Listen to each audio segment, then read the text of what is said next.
Good morning, honourable members. Good morning to the team from SAPS, Deputy Minister Boshio. Thank you for your attendance. I am going to kick us off for this morning's very important briefing regarding extortion. And before I begin, I would just like to ask whether I can continue to adopt the agenda as is. Honourable De Klapper, you look very troubled about the agenda today.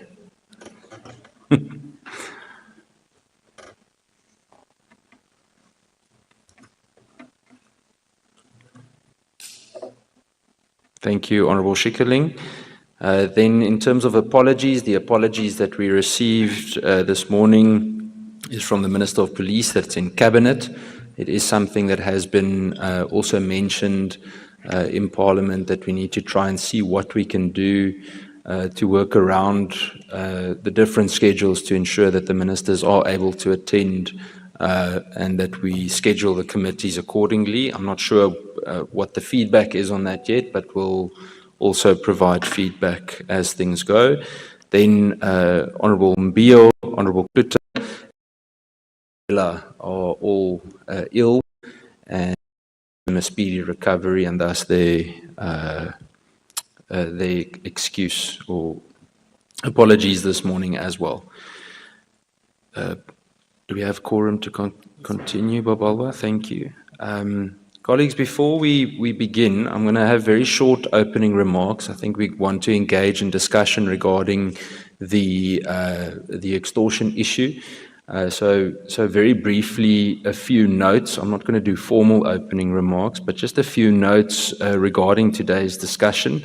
I think before we start with extortion specifically, I must raise something that is extremely concerning to me, and it's something that broke in the news this morning, and that is the recent appointment of Major General Patrick Mboto as the Divisional Commissioner of National Priority Offences and Operations.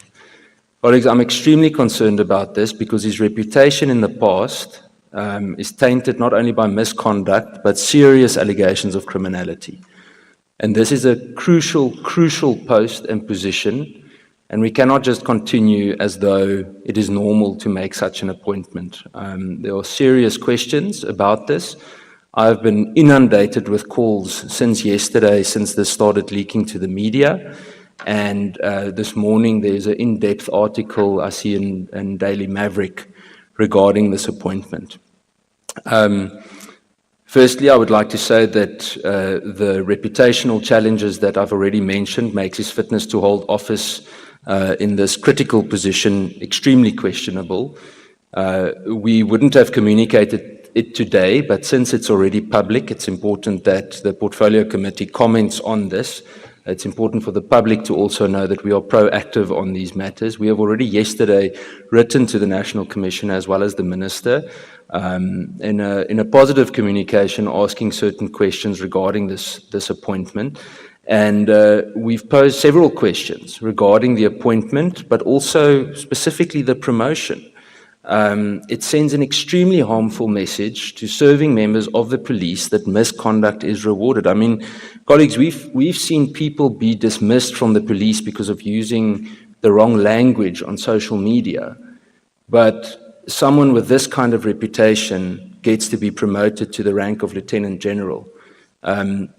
What indicates that this individual is above reproach? And I must ask this here today because according to me, and the committee and what we've seen so far, it is not above reproach. It simply erodes public trust in the police. And the Portfolio Committee today requests that the appointment be reviewed. We also request that an inquiry be launched into his fitness to hold office, not only in the DPCI, but also in the police service. And the committee further requests that the promotion and taking office be held back until the completion of this review. On Friday, the Portfolio Committee will be conducting an oversight visit to the Philippi Training Academy, the South African Police Service Training Academy. serious allegations of, not only allegations, we know of serious corruption at the college that's been ongoing for several years. And we would like to ask and kindly request that General Labia give us some kind of feedback and a short briefing about General Mboto's appointment and promotion. Colleagues, then back to extortion. Much has been said about extortion and in Parliament over the last few months, and it's pointing at the enormous importance to combat extortion and the significant impact that it has on all sectors of society in South Africa. We have continuously spoken about this in the committee already and have had very positive engagements. Deputy Minister Bushio, you have been very outspoken, especially about combating this. So thank you for your forthrightness with regards to the whole extortion crisis and being so hands-on about it.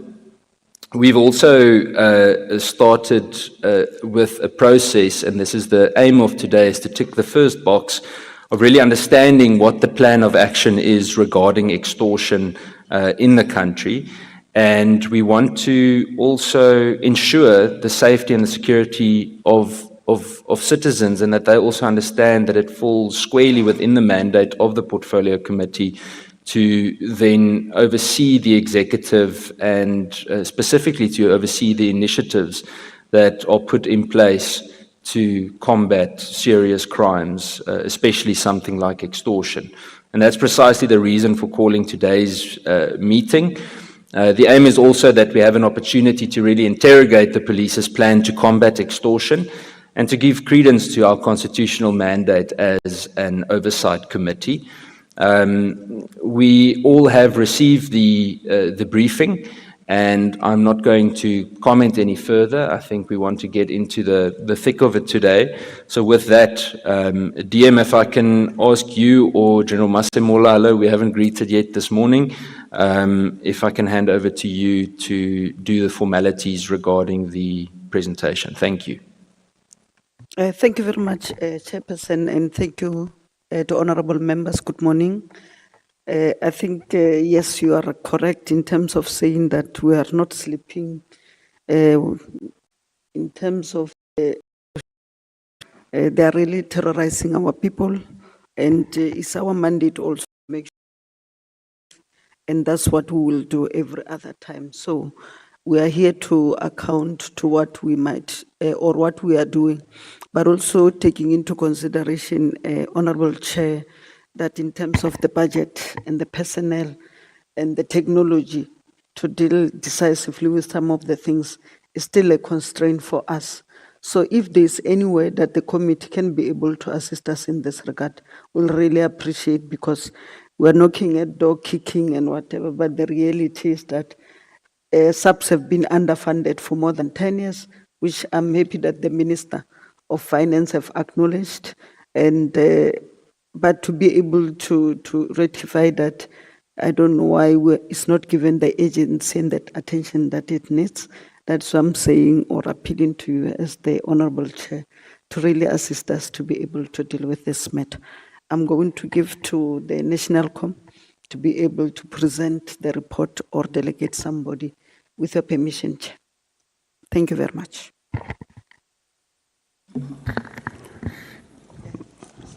Sorry, Chair, the other thing, we might not want to put everything, you'll not say everything in the presentation, because as you know, this kind of meetings are, and we're fighting crime, but also the criminals are a little bit, they know that if they want to get information, they just have to go into this channel and know what we're planning and be able to counter plan. So if we need real details of what we need to do, we are prepared to have a close meeting where we can take the committee on board. It's not like we don't want you to know, but we're dealing with serious criminals that really are hell-bent on making sure that we don't succeed as a country. They plunge us as a country, so please bear with us. Thank you. But anytime you want us to go into a closed session, we'll be able to take you through. Thank you very much, Honorable Chair. 100%, thank you. Thanks. Good morning, Honorable Chairperson, Honorable members. Sorry, General. Reverend Meshwe has a question. Sorry, General Masimula. Thank you, Chairperson, and good morning. As a point of order, I need clarity on the issue you raised about the promotion of an individual who has a cloud hanging over him. I thought you were going to ask for the response or even the opinion of members of this committee, because we cannot understand. I do not understand as an individual how such a thing can happen. So my question to you, sir, is when is that going to be addressed? After the presentation or before the presentation? Because I think it would be best for that to be attended to before. Thank you, Reverend. No, we are going to discuss it today. I want to make sure that we stay focused on the extortion crisis. We really need to get down to it. We have actually, in my opinion, lost a lot of time regarding addressing the extortion challenge. So we will discuss it today after the presentation. And on Friday, there will be more than enough time to further engage. But all the members will be able to discuss it today after the presentation. The presentation is not a long presentation. It shouldn't take longer than 30 to 40 minutes. And after that, we've got adequate time to really delve deep into the discussion. In fact, if the honourable members prefer, we can start right after the presentation with the discussion regarding General Mboto's promotion and appointment. We'll come to that. Yes, dear. Thank you very much, Chair. But as you also said, you have sent a letter to the NETCOM and also to the Minister. I have not seen it myself, but I think we'll be able to bring the report in writing so that we give you the facts and not just try to skirt around. 100%. And the committee can have written a reply from us, given the letter that you have sent to the Minister. Thank you very much. I would like to further request, General Labia, that we have that discussion on Friday at Philippi. We did give an extended amount of time in the letter, but due to the fact that it's already public, we are now receiving a lot of questions, putting us in a very uncomfortable position regarding this appointment and promotion. And I think it's important that the public get urgent feedback on it. We've had too many questions regarding these kinds of appointments in the South African Police Service, and we can no longer just look on as they happen and not question why it is approved and what the grounds are. And I agree with Honourable Meshwe. I also agree with you, DM, that we would like all the facts on paper. But Honourable Meshwe is 100% correct that I think the committee members need an opportunity to state their opinions. I think it's fair to say that if the police do not want to reply today, we'll give them a fair opportunity to reply then on this coming Friday at the Philippi visit. But it's crucial to me that the committee members, each one that feels that they want to say something about this, should be able to raise their questions. And if there are questions that can't be answered today, then that should be added to the briefing on this coming Friday at Philippi. Okay, Honourable Letlape. No, thanks, Chair, and good morning to colleagues. I don't think it's right to say if the police feel they don't want to answer.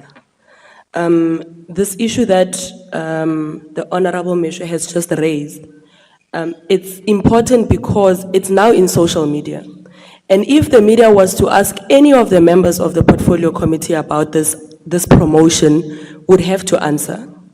And it's only right that the National Commissioner is here. Even though we'll receive a brief report, we can just have a summary report of what happened and why has there been such an appointment of a person who has a cloud on himself. I think it's only right that we get that response here now before we get a brief response. We can't turn it back and say, because there's rightful people here to respond to that question. So I think, Chair, please just give them an opportunity to respond to us and give us an idea of why has that promotion happened, and we can get a brief report later on. Thanks. Fair point, Honourable Hlape. Honourable Adams, you looked like you wanted to say something. Please go for it. Morning, Chair. Morning, colleagues. Morning, SAPS. I'm covered by my colleague for the most part, but just a point of concern, because when that story hit the media this morning, I was more than concerned, because I've got a list of very, very senior people in SAPS that appear to be implicated in kidnapping, cash in transit heights, drug dealing, and various other things. And my concern right now is that as we sit here, these people know what we're discussing. And the chair can probably confirm that when you connect the dots of the information that I have, it appears to be very, very credible. So my concern right here, Chair, is that whatever we discuss here will in all probability go to the wrong people by the end of the day. And that is a serious, serious issue because the credibility of SAPS is at stake here. Well, what's left of the credibility of SAPS. So I'm seriously concerned about that issue. Thank you. Thank you, Honourable Adams. Colleagues, I would like us to go over to the presentation. We will have more than enough time to discuss. Honourable Letlapi, I think the committee agrees with your point, so we will give a chance for reply. The detailed response then on Friday at Philippi, if you're comfortable with that. But let's kick off with extortion and the business of the day, and then we will take the rest of the discussion further. General Masemola, sorry for the interruption. Please feel free to continue. Thank you, Honorable Chairperson and Honorable members, the Deputy Minister and everybody. Thanks. Honorable Chair, we do have a strategy in terms of how we deal with corruption. And we will, of course, as the DM have said, we will present what we have prepared for this committee, but of course taking into account the challenge, Honorable Chair, that what we present here will be presented to everybody, including those that we want. So hence the request of the DM, if it is acceded to in the future, we can be able to say a lot. But for now, Honorable Chair, we will then go through with the presentation. I don't have to go through with the successes because everything is in the presentation. We acknowledge it has become a challenge of late that is within societies in various provinces. And through our intelligence-led operation, we do get to some of these criminals, but however, the challenge of extortion, which greatly affect a lot of people, is that is underreported, and especially in construction, most of the stakeholders, they are aware that they should make provision for 30% local sourcing, but however, that is a problem because there's nobody that really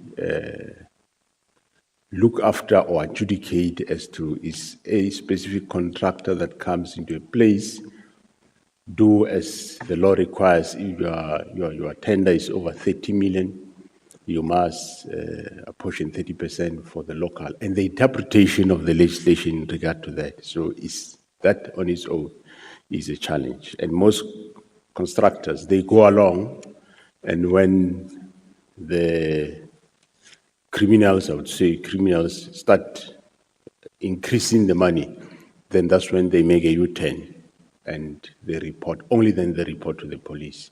And when during investigation you find that, but looks like you have been paying these people, and that's when they will deny, or they will give you half facts in terms of the statement. So those are some of the challenges that we have, and but we, in other areas like your small business, like your spaza shop, whatever, we do have some of our operations that are going in there, which I'm sure they'll reap fruits with time, without detailing how we are getting into that area. But in general, that is one of the problems. And also the fact that people are required, once the tender is out, that it be gazetted, everybody see that so and so got turned out so much, that on its own, it makes the specific contractor vulnerable to these people, because they will then come out and say as to how much they're going to get to the specific contractor. But we have seen quite a lot of inroads that we are currently doing in terms of arrest, in terms of infiltration. We have established toll-free lines in 2 provinces. We are in the process of establishing a national toll-free line. The current 2 are quite yielding some results. We do have some results where people reported certain cases which we are dealing with now. But let's get to the presentation. Lieutenant General Sintumule will take us through the presentation. Just to introduce everybody, Honorable Chair is Lieutenant General Sintumule, Head of Detectives. Next is Lieutenant General Msikidi, the Deputy National Commissioner for Policing or Uniform Policing. Next is Lieutenant General Sibiya, responsible for crime detection. And next is National Head of the DPCI, Lieutenant General Dr. Libia. Next is the Provincial Commissioner of Western Cape, Lieutenant General Pategile, and the Provincial Commissioner of Eastern Cape, Lieutenant General Mene. And behind is our communication head, Major General Mbata, and the support staff. Thank you very much. Lieutenant General Sintumule can proceed. Thank you very much, General. Greetings to the Chairperson of the Portfolio Committee, the honorable members, our Deputy Minister, National Commissioner, our DNCs, the PCs in attendance, and to all the colleagues. Thank you very much, Honorable Chairperson. I will take you through the presentation, and it will cover the following. We'll be looking at the background of this particular threat, as well as look at legislative framework that's enabling for us to be able to investigate and charge suspects. And also, we will be interrogating typologies, that means in how it manifests and the modus operandi. Also looking at the hotspots within provinces, our operational approach in terms of how do we counter these extortions, and also reflect on significant arrests, notable achievements and current interventions that we have nationally, and also as a team, what our key milestones are for the month of September. We have milestones as a team on a monthly basis, and also covering what the current challenges are that also leads to probably low reporting, as well as the mitigating measures. Sorry, General, just give a moment. Honorable Measure. Request the General to put the mic closer to her mouth, please.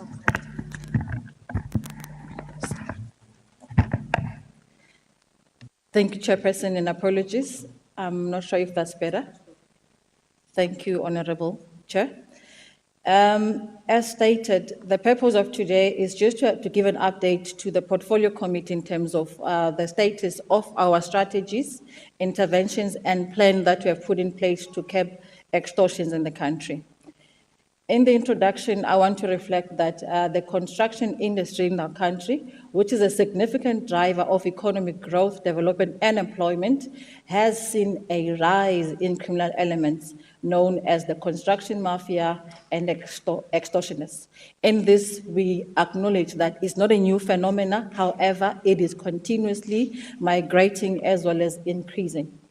The construction sites, which range from small businesses to large-scale projects, serve as prime targets for these organized crime syndicates, and their tactics include extortions using violence and intimidation and disruption to advance their objective. Furthermore, South Africa is increasingly experiencing another way of criminality, or new way of criminality, that now still within your extortion, where we see households also being extorted, we see the vulnerable groups being extorted, the taxi industry, as well as your tech shop or your spaza shop owners. In our assessment, we have also seen that these units or these groups have organized themselves into what is now referred to as local business forums, and these have invaded various sector sites across the country, demanding money or a stake in development projects, and also demand protection fees from small businesses, schools, transportation schemes, and other phenomena. This negatively or adversely impacts on the economy and infrastructure development, including your investor confidence, and which is so much required in the country because of our dwindling economy. And these disruptions further undermine service delivery, economic development through delays and threats of violence to projects. And I think underlying the Constitution, it further threatens the livelihood of our society at large.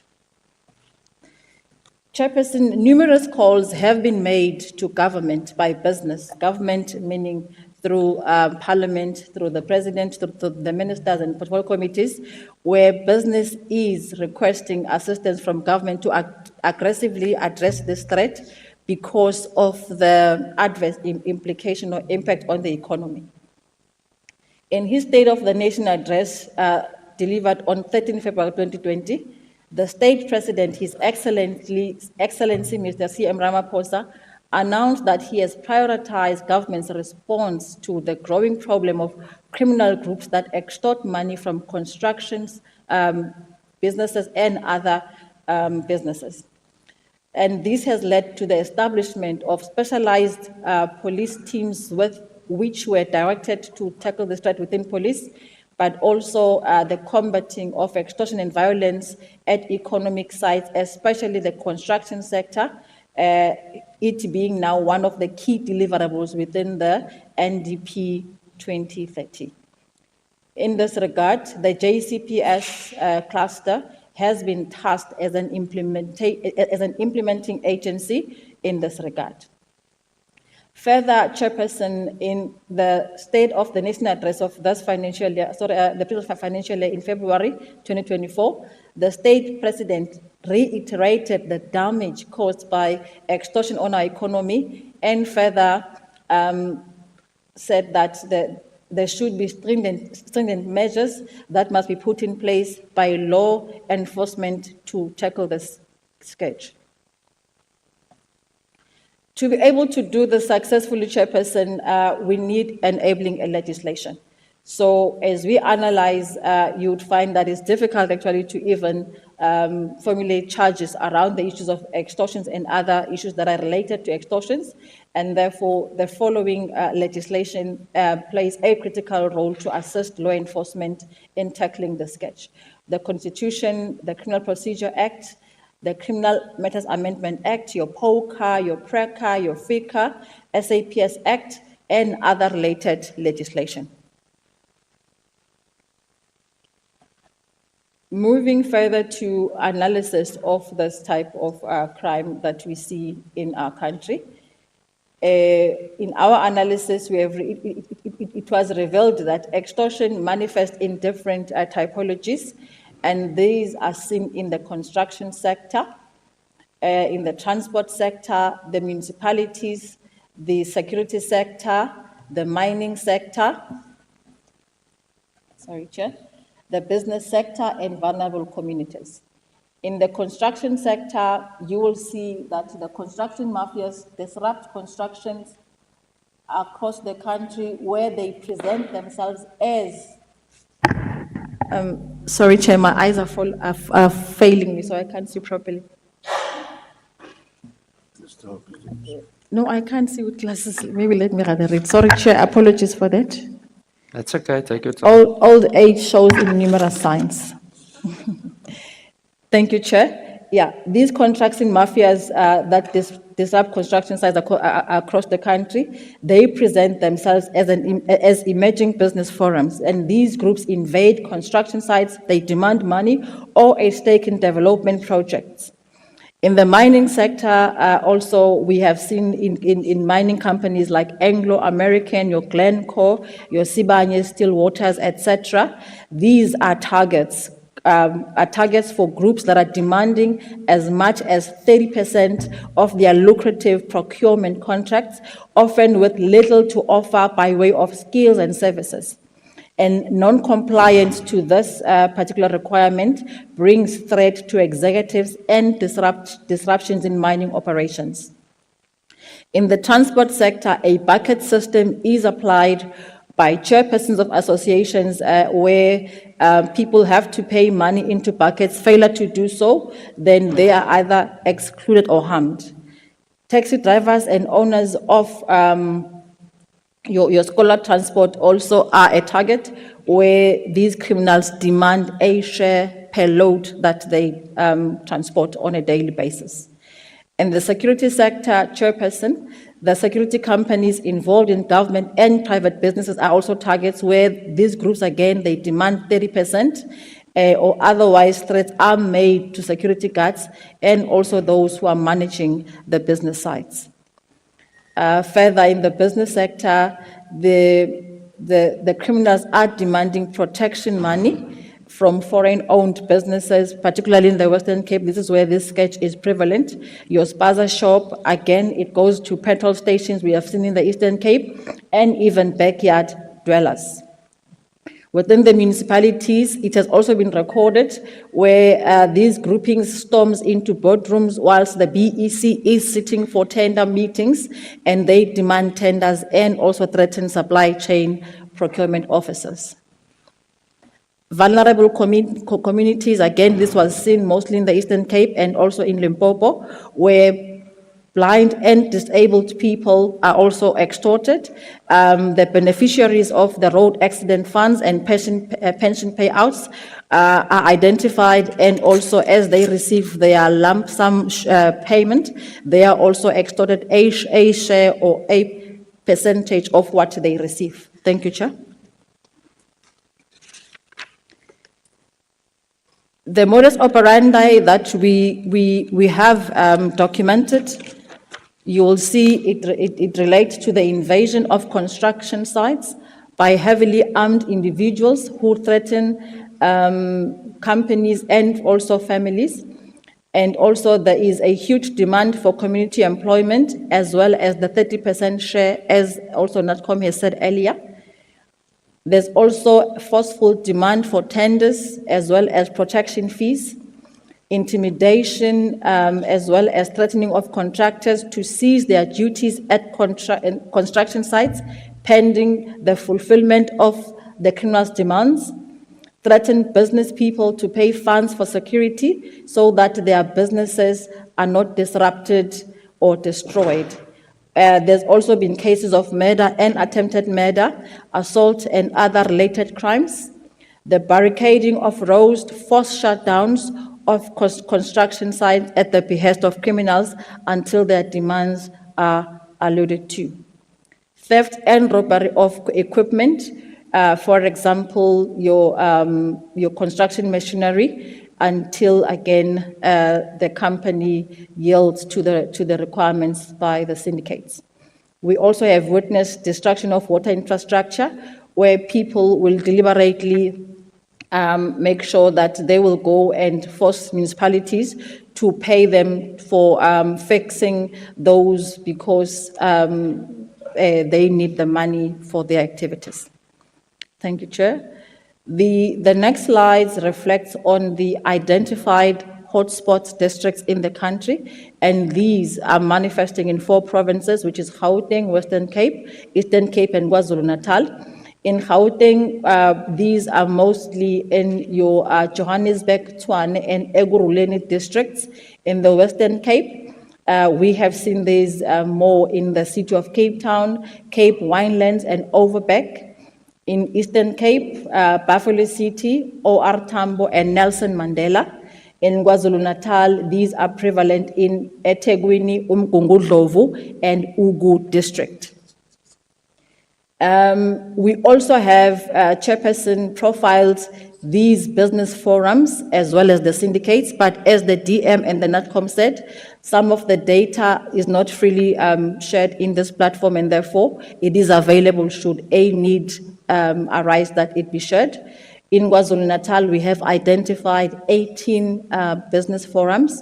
In the Western Cape, we have identified 10 syndicates. In Eastern Cape, we've identified 5 business forums. In Gauteng, there's 3 that includes Boko Haram.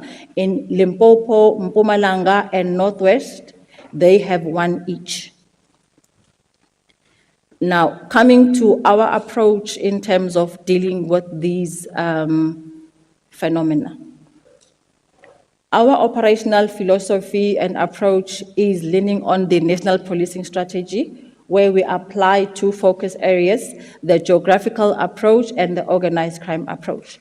The geographical approach is what is known as the conventional approach, where we use our proactive competencies that includes intelligence, as well as your combat and visible policing competencies. And should that not neutralize or stabilize the threat, we then go unconventional through your organized crime approach. And this is where the crime intelligence, the detectives, as well as DPCI are working strongly to identify targets and address them through projects. Thank you, Chair. In terms of the governance framework, the NATCOM did refer to this being a country problem, and therefore the JCPS cluster being the implementing agency. In this regard, within the NCCF, we have the priority committee. Within the NAT joints, we've got a priority committee that's focusing on extortions. It's called the NCCG, which is the National Core Command Group on Extortions, and the same structure is rolled out to provinces. It is chaired in provinces by provincial heads, organized crime, and business also participates in these particular structures. These meet on a monthly basis or as per requirement. For example, with the Eastern Cape, where there was now an influx of these business forums and problems. So these meetings take place on a bi-weekly basis with the intent to stabilize and also neutralize the threat in that particular area. Thank you, Chair. The purpose of these committees is to direct collaborative experiences, skills, and resources housed within law enforcement agencies and private sector to ensure collaboration with the entities in the private sector within the context of relevant legislative, policy, strategic, and operational framework applicable to both law enforcement and our stakeholders.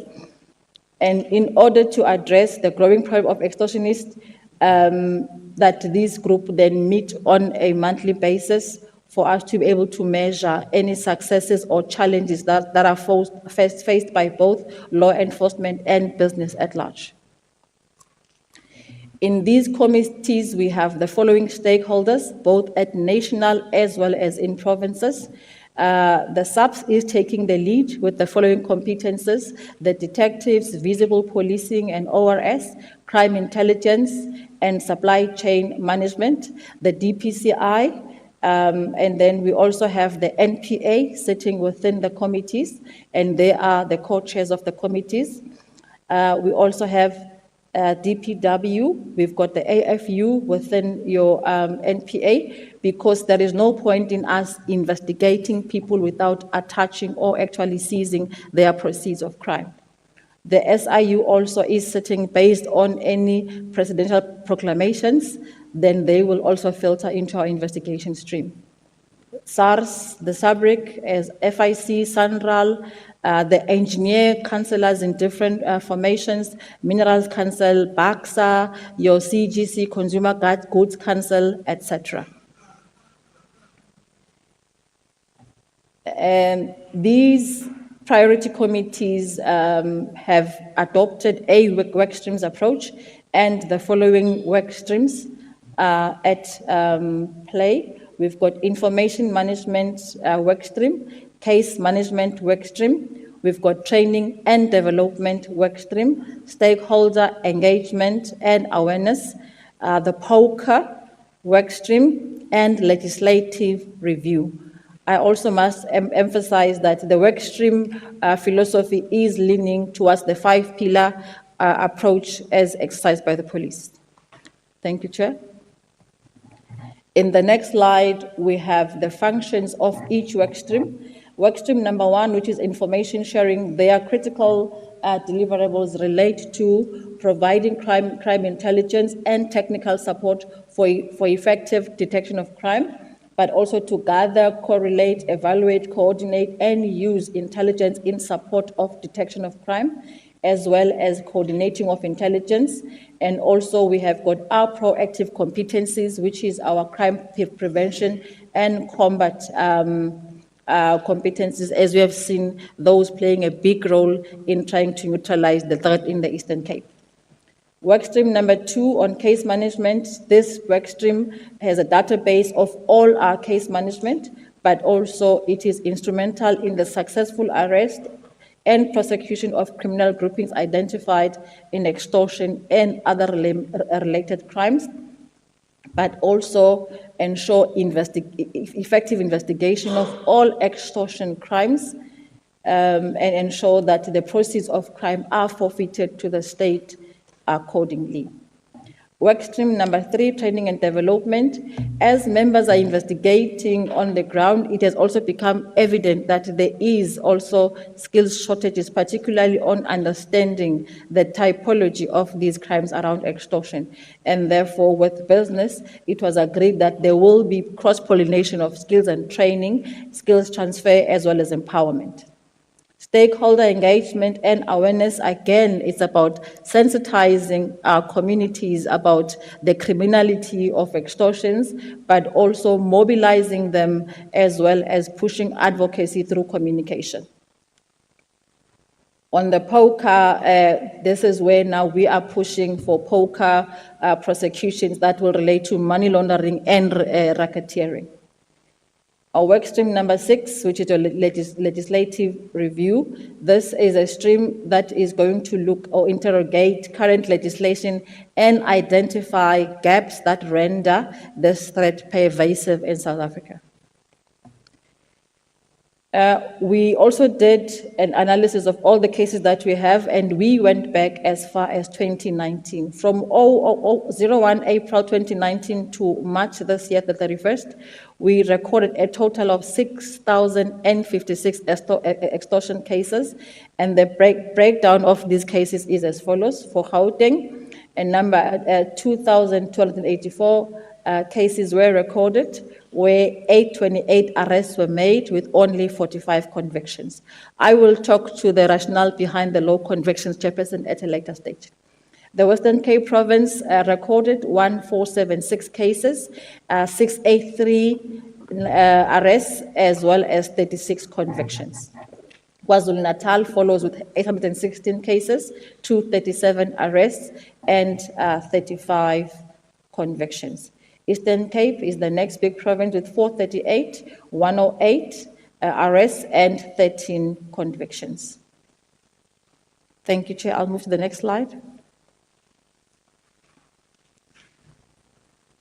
We also thought it proper that we reflect on latest arrests in this particular sketch and convictions.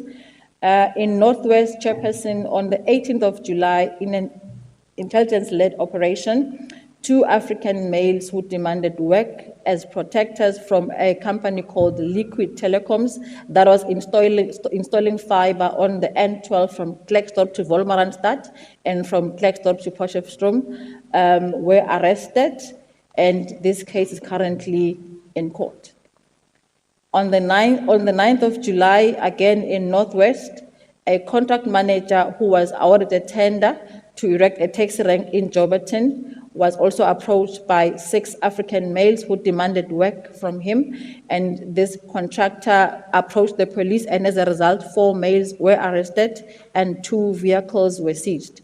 All 4 males were charged with extortion, disturbance at a construction site, and intimidation, and the case is currently on the court road, and all arrested suspects were remanded in custody.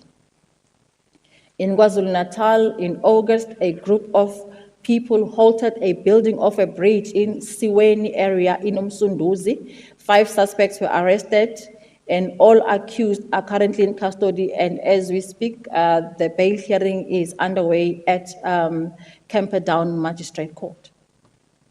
In KwaZulu-Natal, again, in April this year, 5 suspects were arrested in Durban Central for demanding to be contracted to King's Furniture to deliver furniture to their customers. All of them were arrested through 252 operation, and all of them were denied bail and are in custody.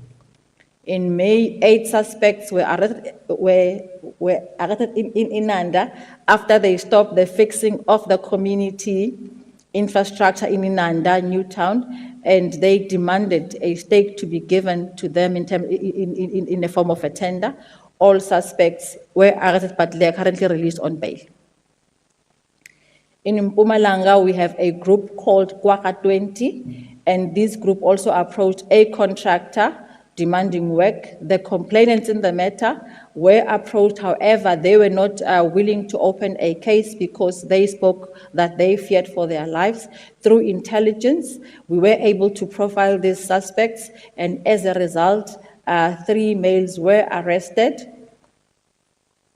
And this happened after there was a shootout with the police where one of the suspects was fatally wounded. During the operation, 2 firearms were seized and 1 vehicle. And last week, Thursday, the case was in court. It was remanded for this Friday, 20 September. In Limpopo, the Jerusalem gang was identified, and they are involved in numerous crimes that include extortion, murder, and other serious and violent crimes. From February to May to date, 8 suspects were arrested for murder and other related crimes, and all of them are still in custody. Their cases were remanded, and they will appear between September and October 2024. In the Eastern Cape, we recorded success of 1 specific case that was recorded in February 2024, where a complainant received a call that one of his truck drivers was pulled over by a taxi operator, where a sum of 10,000 was demanded in order for the vehicle to be released. The suspect was arrested. The case was finalized in court this month on the 11th, where a sentence of 7 years direct imprisonment was sanctioned, and the accused was declared unfit to possess a firearm. Further, in the Eastern Cape, operating from our Operation Selapa, 13 suspects were arrested in 7 extortion cases, and all of those are currently in custody. The operations are ongoing. In Gauteng, based on our intelligence, again, we partially neutralized Boko Haram group, where 3 suspects were arrested in January this year. All the 3 are currently in custody, and their case will appear on the 30th of September. However, the outstanding investigations are continuing on the targets that have been identified. Moving to notable achievements, Chair, the NCCG and the PCCG, which are priority committees on extortions, are fully active, as well as having a full support of the business sector and all other stakeholders. These meetings at national take place at the Baksa head office, and in provinces also it will be either within our provincial offices, or the business sector will also opt to host those. We also have a strategy on extortions that the NATCOM spoke about, and also we regulate our operations through approved terms of reference. We also have been able to complete a national database of all construction projects, where we are able to proactively monitor those projects and be able to see if there are any disturbances that might require our reactive approach. Also, Chairperson, we have 2 hotlines that have been established. The first one being the Western Cape that took place last year in September, as well as the Eastern Cape. In terms of the effectiveness of the hotlines, the Eastern Cape has received a total of 1,525 calls, 37 cases were reported, and 11 inquiries have been registered since inception. In the Western Cape, 71 positive calls were received. In the absence of a national extortion hotline, 4 of those belong to other provinces, so the province is now directing all of those to the relevant provinces. However, Chair, also it gives us a priority to say to this House that by this Friday, we will go live with the national hotline. We are working very closely with Vodacom through our TMS division. Thank you, Chair. In terms of neutralizing hotspot areas, we currently have interventions in Eastern Cape under Operation Silapa, where we have deployed a multidisciplinary team based on the 5-pillar approach in both Nelson Mandela and OR Tambo. A total number of 104 members have been deployed, including detectives and crime intelligence. The key objective of the intervention is to stabilize the threats with arrest. And to date, we have a list of successes that includes property seizures as well as arrests. As said earlier, Chairperson, that the NCCG and the PCCG operates on milestones in terms of what is it that we want to see happening for the month in neutralizing extortions. We also have realized that we are basically dealing with your low-level targets, for example, level 1 and level 2. So the intention is now to move higher the pyramid of the organized crime syndicates, your level 3, level 4, level 5, and that's where we are bringing in the DPCI to assist with your methodology. And therefore, for this month, all provinces were tasked to have takedown operations targeting your level 3 to level 5 targets, which are actually your kingpins in the syndicate. And also, crime intelligence is currently conducting an assessment of the nature and extent of the threat.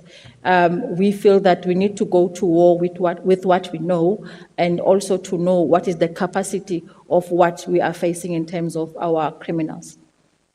The issue of protecting whistleblowers came strong as well, where people are not willing to either report cases or even report criminality for fear of their lives, and also that affecting their families. The issue of the review of legislation, that also needs to be looked at by our workstream number 6. The hotlines should be up and running at national and all provinces. And also, we did receive an awareness plan that is including both business and government, and that will be operationalized again from the 20th of September. I did talk about targeting level 3 to level 5 arrests on progress investigations, and also there is an intention to establish an extortion joint operational center that will be linked to our NOCC and our provincial operational centers. In terms of challenges, Chairperson, the communities are reporting these cases because of fear of victimization. That is one issue that comes out strong at all times. And these also includes the witness reluctance to provide statements or testify as they fear for their lives. There are also certain key stakeholders who opt not to take part in our teams, and that also adversely affects our operations, because some of them would then go ahead and pay the money, but as they pay more money, then they begin to come forward and report those cases. We have seen in Northwest where witnesses lose interest when the work is finalized. So if, for example, they were given a contract, once that is done, Chairperson, that person no longer wants to cooperate, and they feel that they've been paid their money, and therefore they want to move on with their lives. And again, there are complainants who feel that it is safer for them to obtain protection orders instead of them opening criminal cases, because then they get approached by the same criminals that they are opening cases against. Foreign nationals, when approached by IOs for information, they refuse to cooperate. And also, we have found that there's collusion of people who are given contracts with criminals, and they only report the matter to the police when the extortionists now demand more money from them. We have a case in point in Gauteng where one contractor started by paying 100,000, it went to 200,000, and as the amount escalated, then he came forward to the police. We are currently investigating the matter. The other issue that becomes a challenge, Chairperson, is the legislation that requires that a successful tender be gazetted, which means that the amount, the place, the contractor will be published. So this is also part of the scanning by criminals who then go and approach the winning bidder and demand their 30% share or whatever that they would want from the contractor. In terms of mitigating measures, we are aiming at maximizing our utilization of the POCA Act. We did talk about your money laundering as well as racketeering charges to identified suspects. Together with the NPA, we're working on that. Also, maximize the use of the PRECA Act to investigate corruption internally as well as within the government space as well. Again, we are opting to have a team that is multidisciplinary in nature, where DPC, ICI, detectives, and Vispol work together to address any issues relating to the crimes around your SMMEs. And also, we are seeking that government should look at vetting as well as conducting integrity testing for officials who are responsible for awarding tenders within your small business sector. And also the issue of lack of work in communities, but also non-payment of contractors render these projects vulnerable. And as work streams, ours is to make sure that we implement our plans and ensure that there is a monitoring tool within the streams as well for us to be able to see if we are successful in utilizing these threats. That brings me to the end, Chairperson. I thank you. Thank you very much. Thank you very much, General, for the presentation. Before we continue into the discussion, I think just some brief remarks. I was just making a few notes, and then I'm going to move over to the honourable members for us to discuss. Just a few short comments. I think it's important that we just acknowledge we have seen quite a few. Good morning, DM. Sorry. It's important to acknowledge the arrests that we've seen in the last 2 weeks. There certainly were an increase in certain parts of the country, and it was very visible and well communicated by SAPS, and I really hope and trust that the investigation process will be impeccable to ensure that once it gets to prosecution, it really is of an extremely high standard. So I think that's the first part. I think also something that stands out in the presentation was the fact that we are now openly seeing that level 3 to 5 targets, are becoming a priority. So I think that's something good to hear, because very often the question that is asked, especially by the public, is that we're making a whole lot of low-level arrests, a high number of low-level arrests. It's not really addressing who the bosses are that run these rackets. A few concerns with regards to the presentation. I think firstly, I must just say that we were expecting the presentation for last week, Friday. So it made it very difficult for us to prepare properly. We only received it yesterday, which gave us 24 hours to prepare for this. Now, colleagues, if this is going to be a priority for the country, we need to handle it as such. I could hear in the presentation that it is seriously being considered, but goodness, we can't expect to prepare properly in 24 hours for something in such depth. I think we should at least, as an unwritten rule, give each other 5 to 7 days before to prepare properly with such a presentation. In terms of the complexities of extortion, I think it is crucial again, and I'm not going to labor the point too much, but the delay with a presentation like this makes it difficult for us to do our oversight work, because we need to hold the executive accountable. We can't do that if we can't prepare properly. So please assist us in making sure that it doesn't happen again in the future. I want to firstly then acknowledge the Minister and the Deputy Ministers with respect to the attendance and the support and responses to the committee. General, I must just say that your timing on the presentation was literally perfect. It was on the dot 40 minutes, so the timer just went off. So thank you for also considering that. I then must question the lack of detail in the presentation, and not so much operational detail. Don't get me wrong. We understand we can't give away the competitive initiative that the law enforcement authorities need. But as a committee, we need to understand what the measurable outcomes are. What are we aiming to? What are we working towards? What are we measuring to ensure or to be able to confirm whether we are achieving any kind of success? In terms of measurable outcomes, we need to be able to track progress, because otherwise, how do we know we are progressing, we are moving forward? So we need to be able to tell ourselves what the benchmark is. How can we hold anyone accountable to a specific success if we don't know what to or how to measure that specific success? Then in terms of the budget, obviously we want to help with regards to budget from the committee side, but we can't do that because we don't know what the budget would entail. If we don't have details for the committee to consider, there's no way of us assisting in understanding what those budget shortcomings are. I think it's crucial that we acknowledge, and it has been said in Parliament as well, that extortion must receive urgent and focused resources, and I think everyone acknowledges that, but we need the flesh on the bone to understand exactly what that would entail.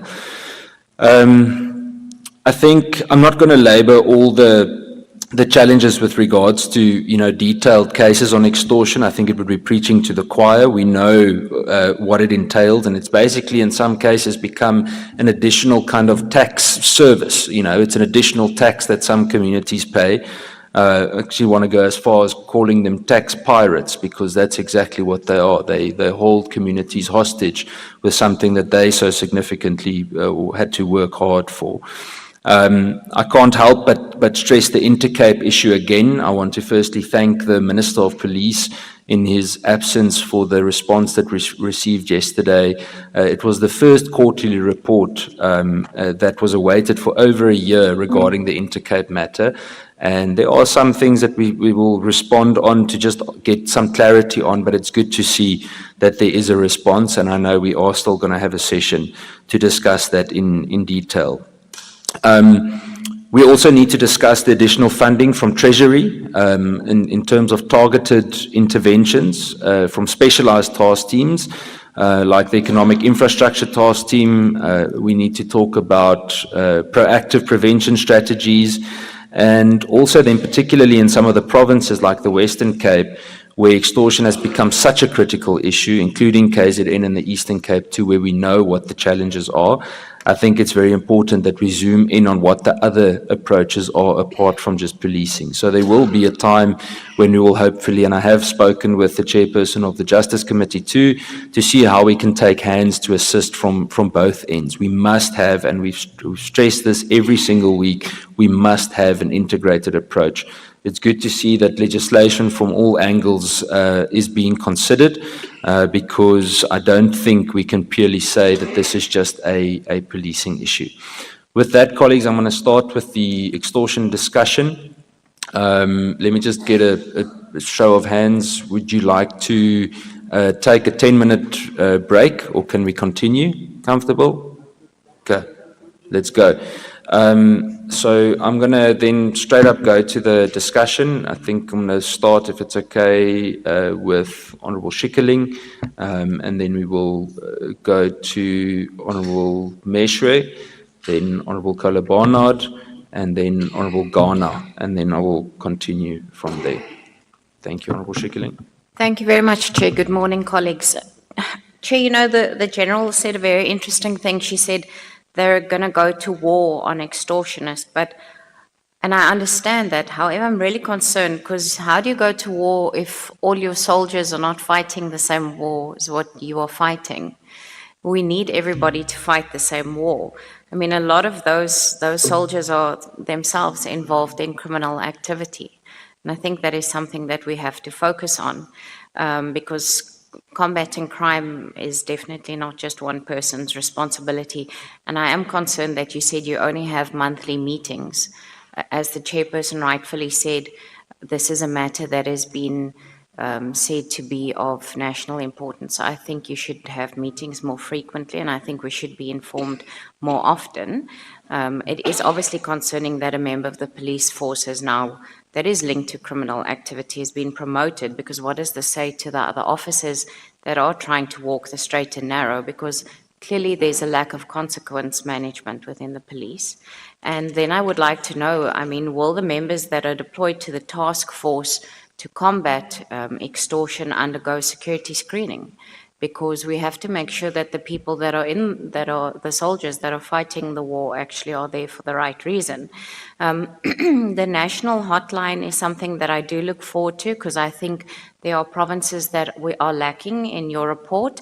I don't see anything from the Northern Cape. I am from the Northern Cape. I know that there are issues of extortion there. I think a lot of it happens is because people don't report it, especially in your smaller communities, because they're scared, which leads me to my second question is, the safety of whistleblowers in South Africa really is questionable. And it's no, I mean, there's literally hundreds of people that have been murdered because of whistleblowers. We can speak about Babita Dekoran as one of them. But how will you protect the business owners that actually do come forward? Because we can't expect business owners to close their businesses for weeks at a time while we investigate issues of extortion.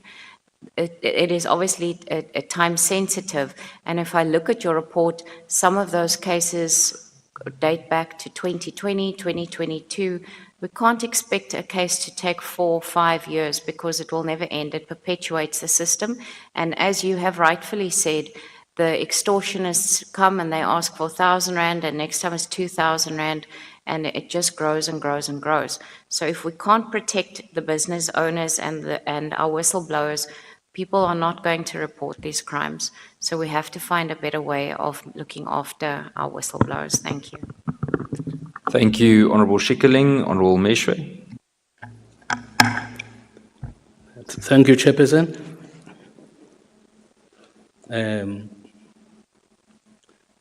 One of my questions have been covered by Honourable Schikkerling about the national hotline. We have been having hotlines for years.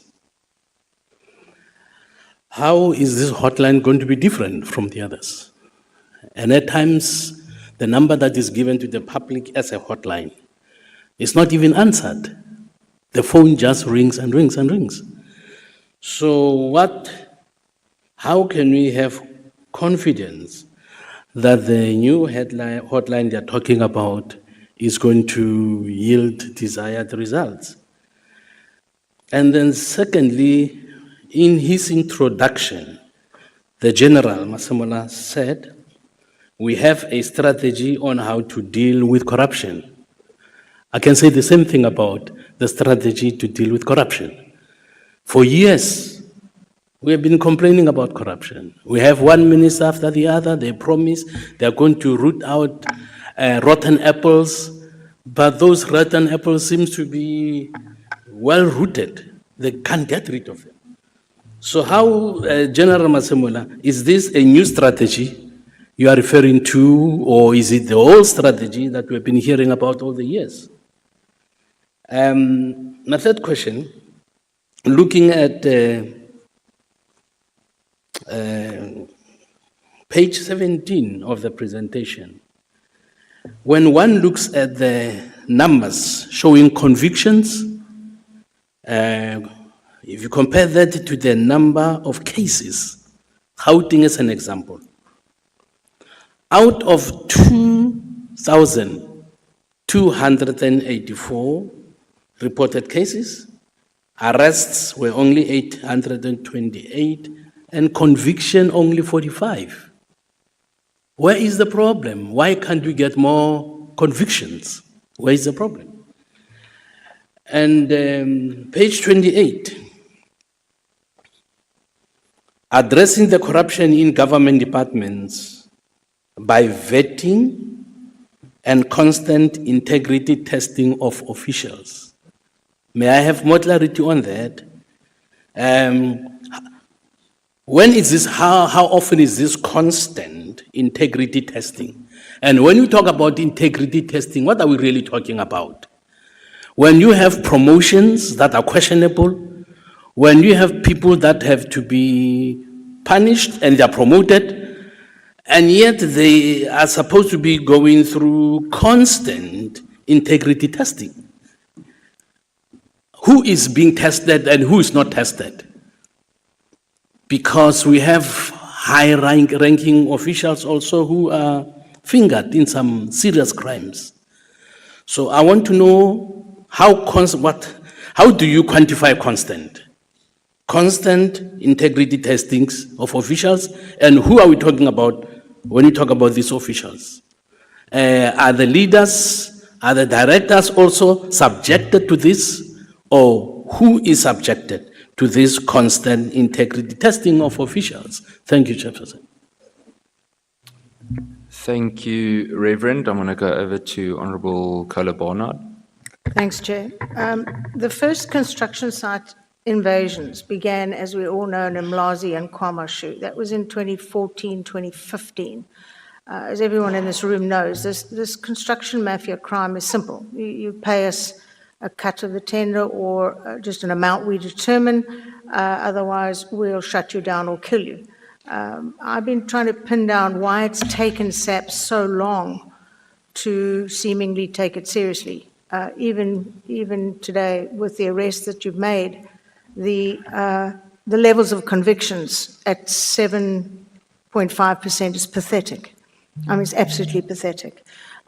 So it's worthwhile being one of these construction mafia members, because the likelihood of you being convicted is minimal. So 9 years later, and this committee, since they started up, and this committee is forced to call you in to explain.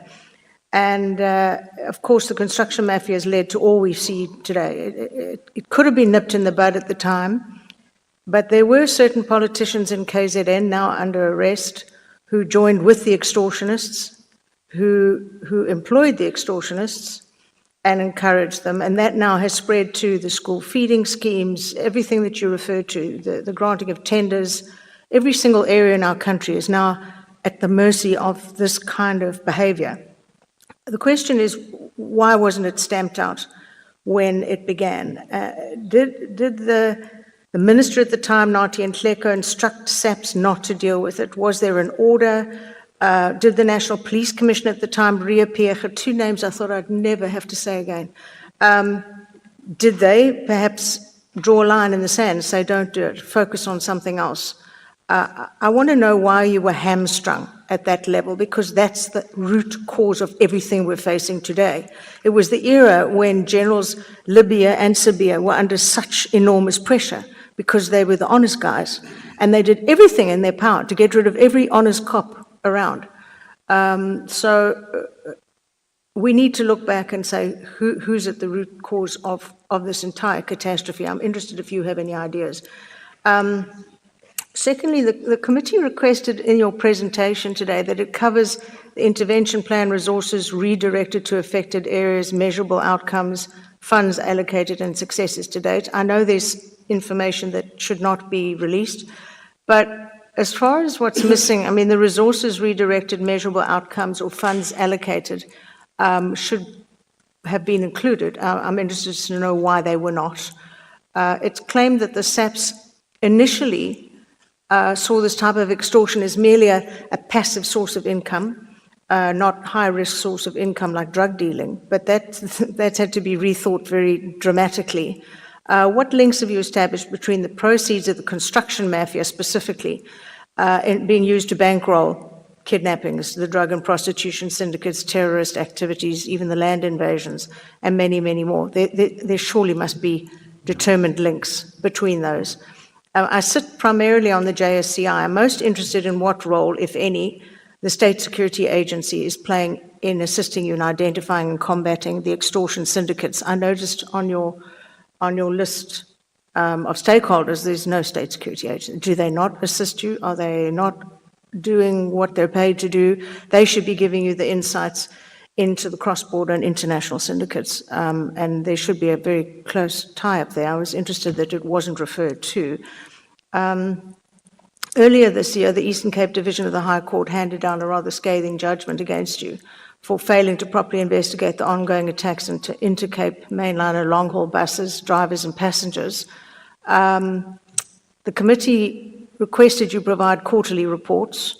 The National Commissioner was requested to submit a report on the reasons for why the previous court order to develop a safety plan just hadn't happened. Where are the reports? Why aren't they here? I don't understand. When you've got a request to provide these, why aren't they being provided? Now, we do have a problem, and my colleague here to my left referred to it, that many communities around the country see what they believe is police going to, for example, drug lords, and then they stay a few minutes and then they leave. And everybody in the community knows they're being paid off by the drug lords. And in the same way, police members are suspected of running stock theft syndicates. You see the poorest paid SAF members in mansions, and the locals will take me there and point and say, how does that guy afford that mansion on a really lowly salary? So now we have the construction mafia, and they know there are police members involved. How are you going to find that out? Are you doing the correct checks and balances into what people earn and what they're spending? Because it's got to be there. It's got to be a way to find it out who's involved. So how many of you arrested? How many SAPS members have been arrested for being involved in the construction mafia? How many have been jailed?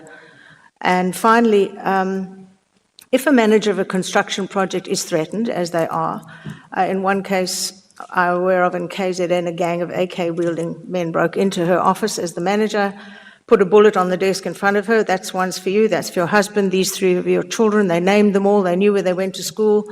They're on top of it, way ahead of us. And this particular woman just stood up and resigned on the spot. Now, I know it's illegal to pay extortionists, but if your life is being threatened, your children's lives are being threatened, you really are between a rock and a hard place. I understand what the National Police Commissioner said when he said, but we have an issue where they may pay a small bribe and then they realize that's illegal, but now they're being asked not for 1,000, for 50,000. They can't afford it. They come to the police and now they want to duck and dive because they actually broke the law in the first place. But can you blame them?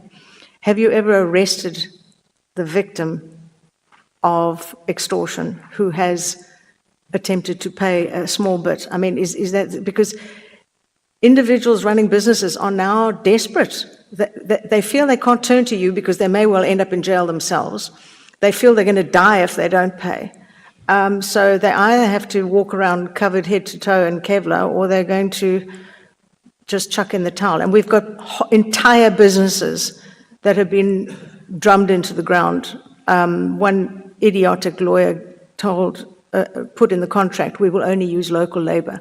From the next week, we want double the salary. And the following week, we want double the salary. They were rioting, it was the Mgeni overpass. They rioted right the way through, bankrupted the company, and killed umpteen people, burning trucks and things. So I don't understand what protection you can possibly give individual companies, individual company owners, because unless you literally have a gang standing around that construction site, and I've attempted to phone local police saying, there's a mob of 200 invading this place, this shopping mall here. He sneered at me. He said, but you know the process. They must take it to court. I said, but it's your job to stop crime. They're busy trashing the place. Oh, no, not my job.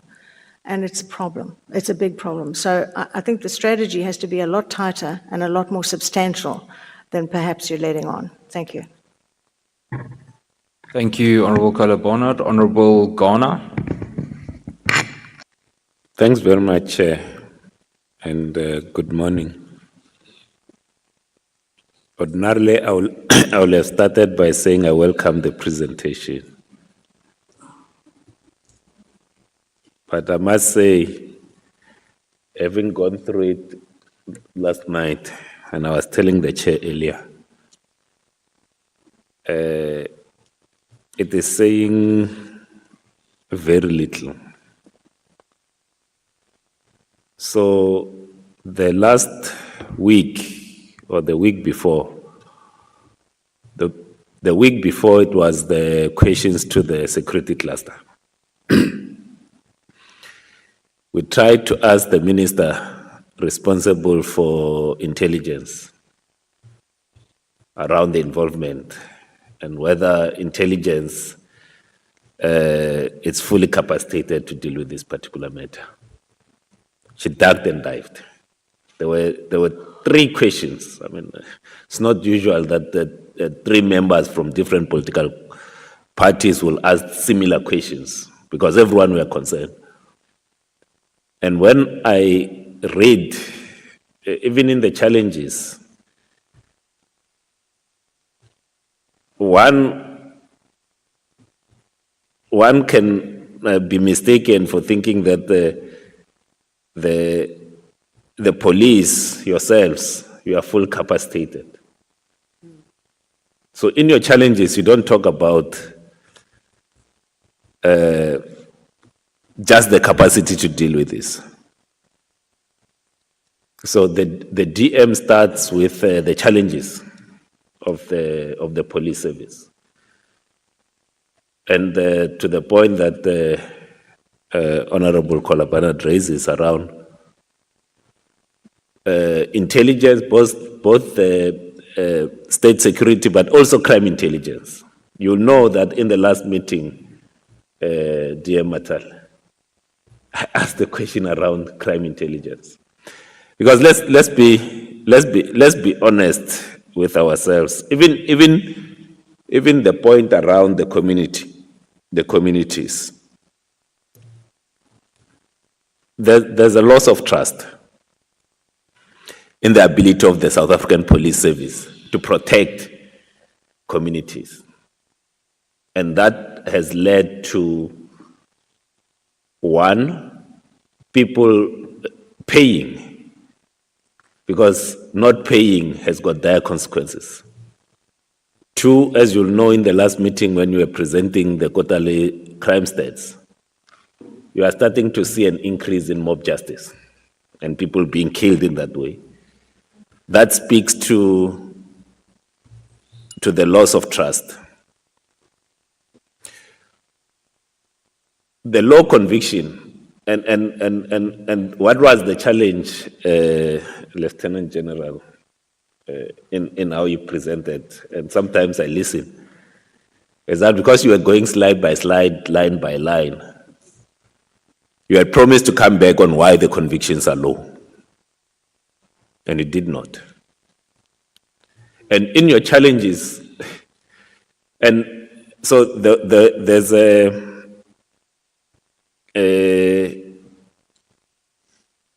we are not the first country to face what we are going through. As you'll know, the mafias in the US, and there's a lot, there are books, documentaries around that. So one of the laws that needs to be amended urgently, it's poker. Because to be honest, within our legislative framework, we do not have a definition of what extortion is. We haven't defined it. It doesn't. So even if you arrest now, and this is what leads to the loss of trust, is that they see the police, the uniformed police, they come and arrest someone. Then, when that person appears before a magistrate, then they're like, we can't really, the charge, the one that you are trying to charge this person on, it's not strong.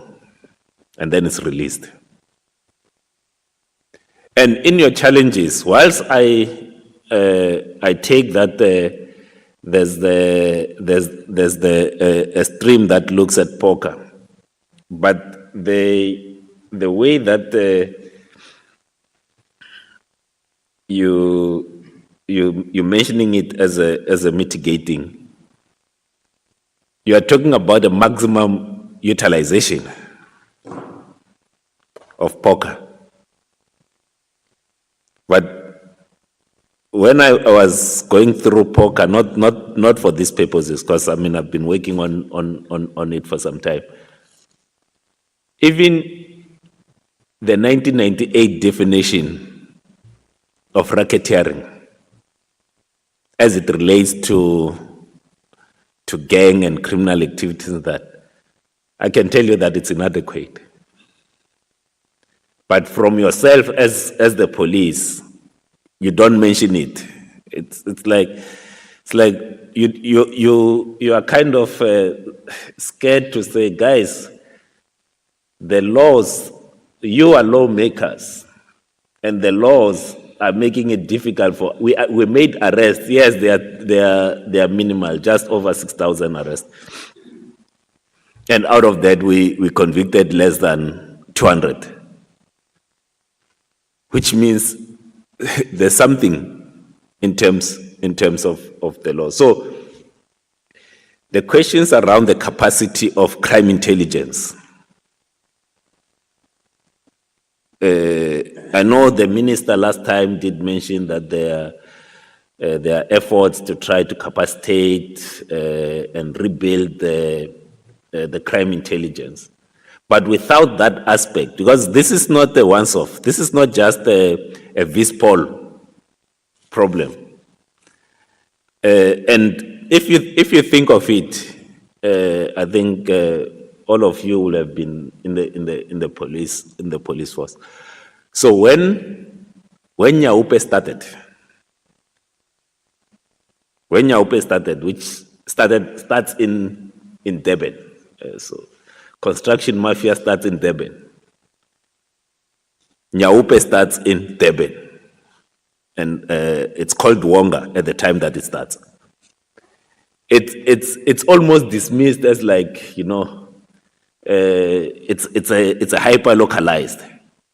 But right now, to the point that I raised during the debate, you go to the deep rurals in Tzaneen, you find Nyaupe. And what this practice, so there might very well be organized criminals. But now people are seeing that it's happening. It's happening in Durban. So people who couldn't crack into the construction mafia, then look at the next target.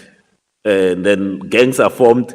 It was then the spaza shops. Now they close that. Where do people go? They then go to RAF. Then a gang closes RAF, so now they control RAF. Then now it has gone to the funerals, as you'll know. That when there's a funeral, they know that's the funeral policy that pays out. Now the family must pay before they bury. Now the gang controls that. Now it has gone to the pensioners on the day that the SASSA pays out. Because now it has spread out, and my concern is the ability to take it out. Because some of it, it's almost like, if we can put it, unorganized. It just happens in a village. It's not linked to let's call it a top boss somewhere. So the top boss resides in that village, and it only terrorizes people in that village. It's not linked to the neighboring village and so forth.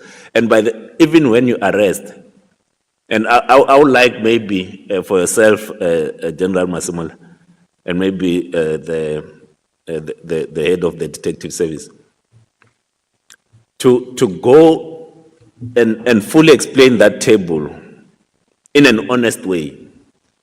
Why less than 200 people are convicted? And what are they convicted of? Because sometimes we say it's conviction. Yes, someone would have reported it as these people were trying to extort. And people, maybe they don't call it extortion. They call it threats.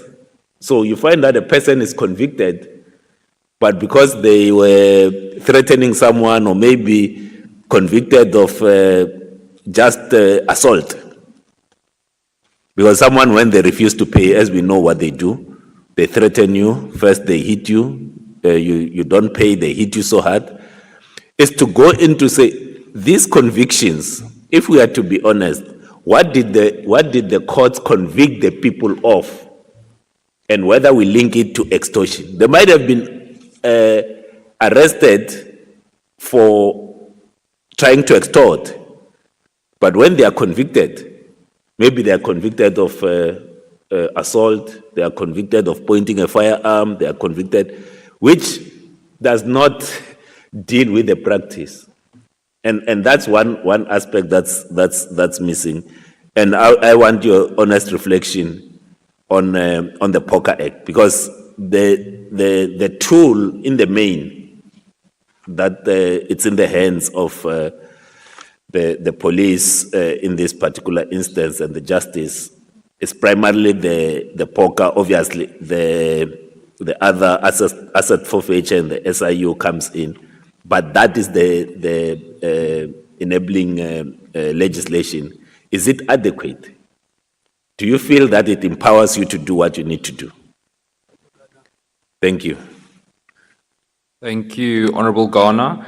I'm going to go to Honourable Mokoena, from where, okay, and then Honourable Letlape. And then from there, I've divided all the questions into, because there's already about 16 questions that I've listed. So then we'll go through them, and then we'll go to Honourable Adams, Honourable James, and then we'll continue again from there. Okay, Honourable Mokoena, over to you. Thank you, Chairperson. There is a reference on the Priority Committee on Extortion on the government framework. When was the committee established? And what is the assessment performance so far in coping extortion? I thank you. Thanks, Chair. Chair, in the presentation on page 5, it says that in the President's Nation Address in 2020, after his address where he spoke about extortion, there was a committee, a specialized police team or teams. I want to know if there is a report on particularly those specialized police teams. What have they done, and what was the mandate of those teams? And if the reports that we get now, or the statistics that we get now, has to do with the work that was done by those teams. But again, I want to speak on the table in page 17. The number of convictions is very worrisome. And I think it also goes to the question of what is classified to be an extortion. What are other crimes that are classified to be under extortion? I think Honorable Ghana mentioned it. Because we need to know, why is the conviction rate so low? What could be the reasons you would arrest 6,000 people and only convict less than 200? But even the arrests themselves, so in Gauteng, there's 2,200 cases, but there's only 800 arrests that were done. What hinders SAPS to arrest people from the number of cases that were lodged or that were registered? We need to know that, because you can't have 2,000 cases and only arrest 800, unless you then classify the other cases to not being relevant to the case. And I want to get a report on how many of these cases are of police officers. Because, you know, the crisis is that SAPS is given a responsibility of arresting these extortionists. But if you already have rotten members inside, it becomes very difficult. The DM, when we started, said some of these reports would have to have closed sessions for them. But the reality is that these closed sessions, someone somewhere will have this report. And that is why we also need to be very careful when we deal with such crimes, because these crimes are informed by people who've got inside reports, who know the strategies of police. They know when we are going to do oversight. They know when the police are going to go and search a particular place. So we need to do a serious vetting inside the South African Police Services. I also want to check with the hotline, how many of these cases were reported via the hotline, and if these cases that were reported, were they tip-offs or were they registered crimes already? And what is the response time on the tip-offs? So how long does it take SAPS to respond to a tip-off? And how do we do that as well? But with regards to, we need to have a thorough awareness program in communities. Our people need to know what extortion is. Most of them, you said in the presentation that they don't report. They don't report because they don't know what is extortion. And we have not gone to communities to educate them on what is extortion.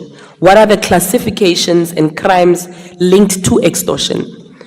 And I saw in your work stream 4, you say that you do training and awareness and all of that of communities. So what are these programs that we have done in communities, making them aware of this particular crime and how SAPS responds to it? And then how do we monitor these projects, these construction mafias? So you say you target these big projects where extortionists also target.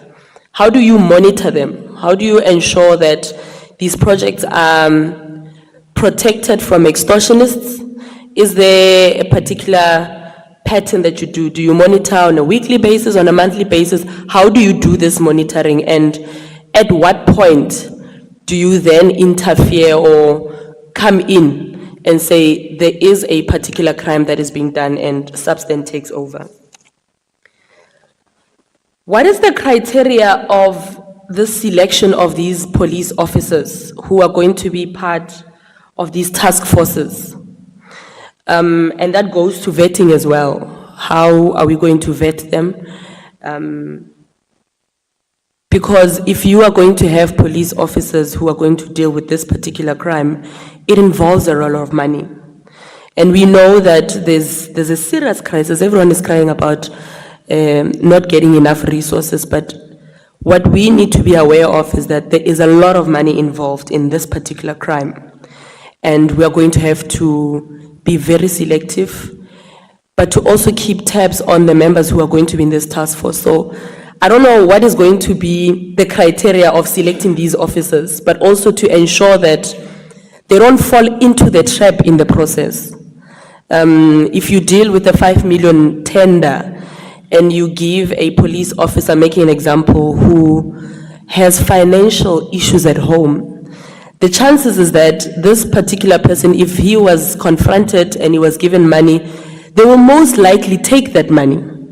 And that's where sometimes the conditions, the human conditions that are facing police officers are confronted with principles where a person must choose between what will my child eat today as opposed to the principle and mandate that you're given. And those are some of the things that we need to consider as well. And for this particular crime, is there resources particularly put aside for it, or are we going to have to deal with it like any other crime? Because I remember in Parliament there was a motion that there must be a committee, an ad hoc committee that's going to deal with extortion. But the majority of the House felt that this particular portfolio committee must deal with this crime. Is there resources put aside for it? And maybe we should, Chair, propose for a much sooner closed session with SAPS, with intelligence, with justice, because SAPS alone cannot deal with this crime. And for us to ask SAPS, why is the conviction rate so low? We'll ask the question, but we know where the answers will come from. So maybe we should have a closed session with all the other committees that speaks and that has mandate to ensure that we end this crime. Have a closed session with them. We need to be given the depth and the insights of this crime. Because at this point, we are just dealing with stats and just the basics, which also makes it very difficult for us as members of the committee to indulge and to engage on this crime because we've got limited information and access to information on this particular crime. So I want to make a proposal that we have a closed session with the other committees as soon as possible so that we conclude on this matter. Thanks, Chair. Thank you, Honourable Letlape, and noted. Then lastly, Honourable Adams. Nearly threw something at me. Thank you, Chair. I thought we were going to have our first fight now. Please note that I'm not accusing anyone of anything. But the South African Police Service purchased cell phone grabbers worth over 100 million rand from an Israeli company. We purchased 4G cell phone grabbers in the 5G era. These things are obsolete. They're locked up in Pretoria. Our records show, and we may be wrong, that Parliament never approved this purchase. Can you confirm that this purchase was made via the proper channels? And can you please tell us what the consequence management is for the people in supply chain management who wasted the money while police stations don't have police vehicles? So for those that don't know, a cell phone grabber is what enables detectives to go into someone's cell phone, look at their WhatsApps, listen into their conversations. It's a vital piece of equipment. Now, General Lashaba, our head, Major General Lashaba, our head of secret operations, has a 500 million rand a year budget. He returned 123 million rand of that money last year. 120 million rand unspent. Now we have a crisis in extortion and kidnapping, and the department is underspending. Is there consequence management? I'd also like to say that General Lashaba and General Kumalo are the only two people who can authorize the use of the 2 cell phone grabbers in operation. And the investigating units are telling us that they have to beg these people for it. They are also saying that on the issue of the cell phone grabbers, neither General Lashaba or General Kumalo is an operational manager, but they are in charge of operations. They are hamstringing the people that are trying to find the people that are kidnapped, and they are trying to find the extortionists. In short, what we are being told by the operational units is because of the chain of command, if you are being extorted or have been kidnapped, you have an almost zero chance of being assisted by SAPS. Please explain to us what the consequence management for this is going to be. I want to end by saying that the head of crime intelligence, again, Major General Kumalo, he's just capped the reward for informers at 3,000 rand. We are fighting a multi-billion rand industry in extortion and kidnapping, and we are expecting people to risk their lives for 3,000 rand. They'd probably get 300,000 rand if they went to the criminals. Please, anyone make that make sense? I know of rewards of 500,000 rand that were paid in the past, and it was very well worth it because the right people got locked up. We've just taken away the incentive. Is there going to be consequence management for this? Now, I want to just say on the issue of extortion, I was accused of extortion in 2020. When I drove past the building site in Mitchell's Plain and I realized that not a single colored person was working on the site. I walked up and I closed the site. I was charged. The judge threw the case out of court because even the contractor admitted I didn't ask him for a cent. So certain people do have very, very valid reasons for stopping building sites, especially if the local community is not included. Not everyone's an extortionist. But on the topic of extortion, I feel that this committee must also speak on the topic of inflation. I'll give you a quick rundown. 1 minute, Chair. There's a company before the Belleville Commercial Crimes Court on Friday for price inflation in the city. They've been red flagged by the city. The province has just given these people the Somerset West tender, Somerset Hospital tender. This is the type of criminality that we don't talk about.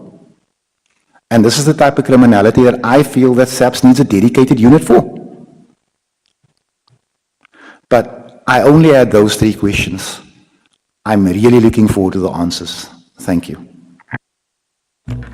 One last thing, Chair. The promotion of the general with the question marks around him. Has anybody on this committee filed a request or asked the question as to how this happened? Because I can tell you that the ground troops are grumbling about it. What we as the committee would need to know is if the seniors are as upset as the soldiers are. Thank you.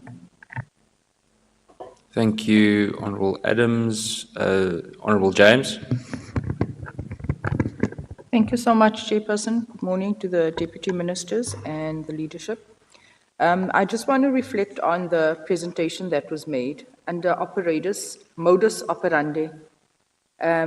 You don't have the invasion of houses. If you can maybe just add that, because in most of the communities, these syndicates actually take over people's homes. So I don't see anything in there about homes and cars.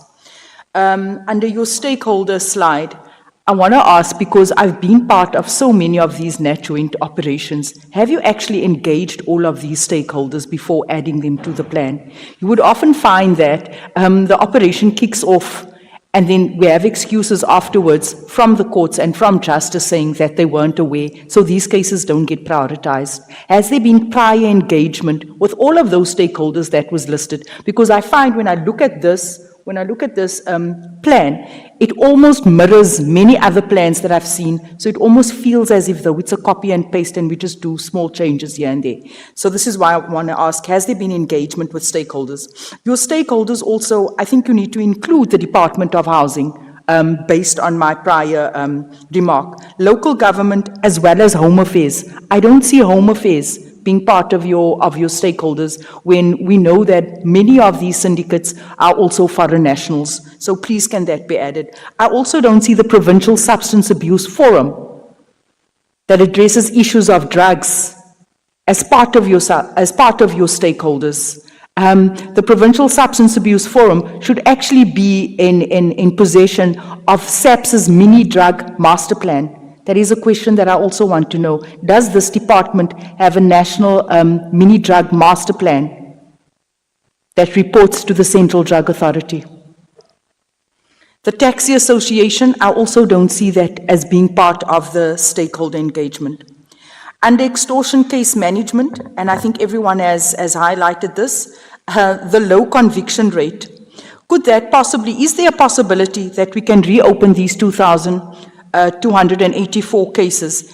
And now that we have a planned approach, can we see designated detectives that understands how to actually go through these dockets? Because we find most times the reasons why we only have 800 cases that makes it to court, it's because of the lack of intelligence and the way that docket is written. So can we revisit those cases with designated detectives?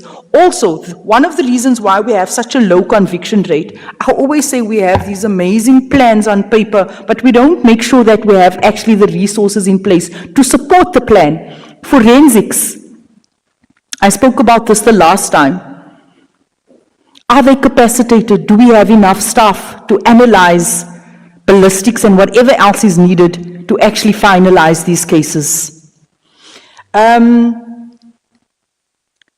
Recommendations, I want to say that I worry about these deployments, and I want to ask DM and the National Commissioner, these deployments, where are these people coming from? Because as things stand, we know that already we have a heavily under-resourced SAPS. So does this mean we are going to take from various provinces? Who is the deployment? For how long is this operation going to be going to last? Is it a 3-month operation? Is it a 6-month operation? Has this operation been costed What is the cost implications in here? Because sometimes halfway through an operation, we find that the monies and the resources has ran out and an operation comes to an end. The duration, I think, and then also lifestyle audits. There's more than one way to skin a cat. We don't get any results or feedback in terms of successes when it comes to lifestyle audits. I think that is my contribution for now. And Chair, just allow me to thank, I forgot to do this previously, General Sibia, thank you so much for being prompt in responding to all the messages that I send you. It's really refreshing. I really hope that the Minister's office can follow suit, because I've written a letter to the Minister's office, I think about a month ago, and to date we haven't received a response. Thank you. Thank you, Honourable James. Colleagues, at 11 a.m. tea will be ready outside, so we'll give it 5 minutes just for everyone to grab a water or coffee or something then. But we need to continue because we're limited in terms of time, so I'll let you know when it is that time. I'm going to divide the questions into threes to the best of my memory as well. I have noted all of them. The first one, the first three questions is with regards to security clearance. It came up several times, so you noted that as well. Then the protection of whistleblowers, and then the difference between this hotline and past hotlines. I'm going to hand over the first three first.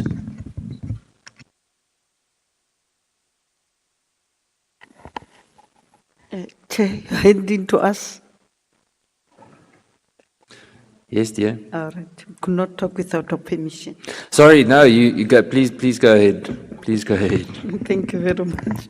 Thank you very much to honourable members for the questions, of which most of you have enriched what we are supposed to do, and then we really appreciate the inputs that you have made, Honourable Jones, and I think we don't even have to discuss it, we have to put it in, as you say. Thank you very much for that. In terms of Honourable Shackling, I was in the Northern Cape on Friday, this Friday. I was with IPID, and we went to the Tlakong village, and then we met with the community there, and also with Mahoshi, from that around the area. And people were able to come and talk about their experience. Fortunately, how we work now, I don't want to talk about other things, but how we work now is that when we go to the communities, we don't necessarily want them to wail and complain. So we have like a police there with differently. So as you speak, then we direct you to say, go to General Sintumule, go to this one, and then we are able to help them there and there. So it seems it's working a little bit better. And I can say the response was very good. And even the Hoshi promised that they'll be able to assist us a lot. And also IPID, in terms of doing its work, we support it fully. That's why I actually went there to be with the IPID. So we really take the issues serious and will be able to do with that. And I also agree with you that in terms of dealing with the extortion, we must just do something drastic. Actually, in Gauteng province, they proposed that we have a state of emergency to deal with the issue. Call all the security forces, including the army, to just deal with this issue. But the thing is, we really had to consult hard because, you know, during COVID, if you do that state of emergency, you limit movement and all other things, and then there will be an uproar. But until I agree with committee members that we do something so drastic, we might not want to be able to do that. So I think the committee might also want to look at it and advise if we can really also go into that mode. Honorable Mission, I think maybe you might want to give us benefit of the doubt. I think for the past months that we've been here, surely you have seen something just coming up. We're trying very hard to make sure that it's not like all things you are saying that are coming up and not doing anything. Firstly, we started here in Cape Town when we were even criticized to saying, why are we starting in the Western Cape? We started in the Western Cape, we met with the Metro Police, we met with the Community Forum, at handover we met with even the stakeholders. And we all agreed that we need to come together in terms of the Metro Police, the South African Police Services, the province in terms of the traffic department, and face the criminals from one side and also share resources. In the Western Cape, especially in Cape Town, they have advanced in terms of technology. So you have seen that memorandum, it was signed by the president, and we're busy actually implementing it because the Metro brought about 600 members plus.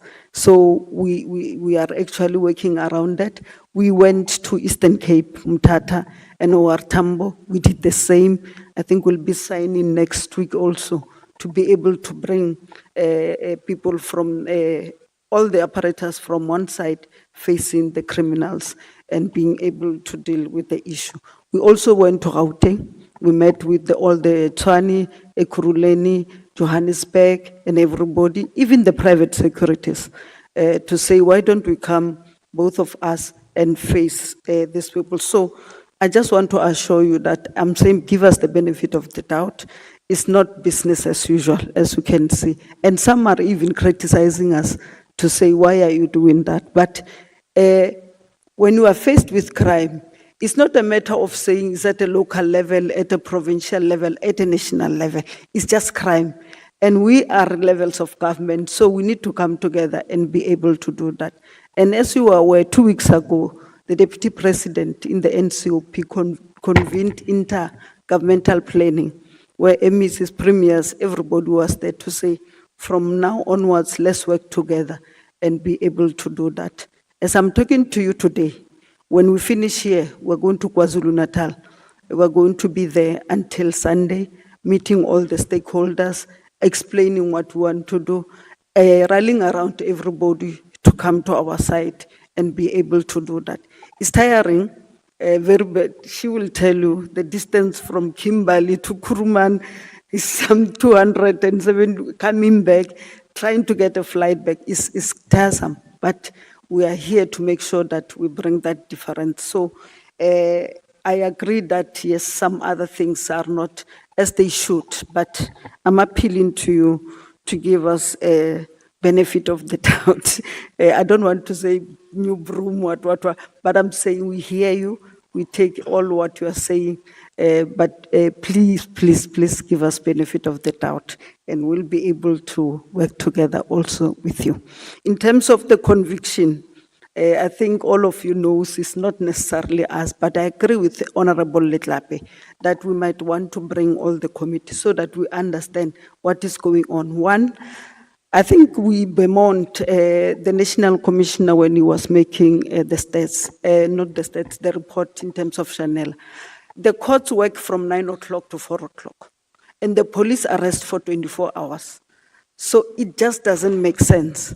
Because we have constraint of resources, also the justice have constraint of resources.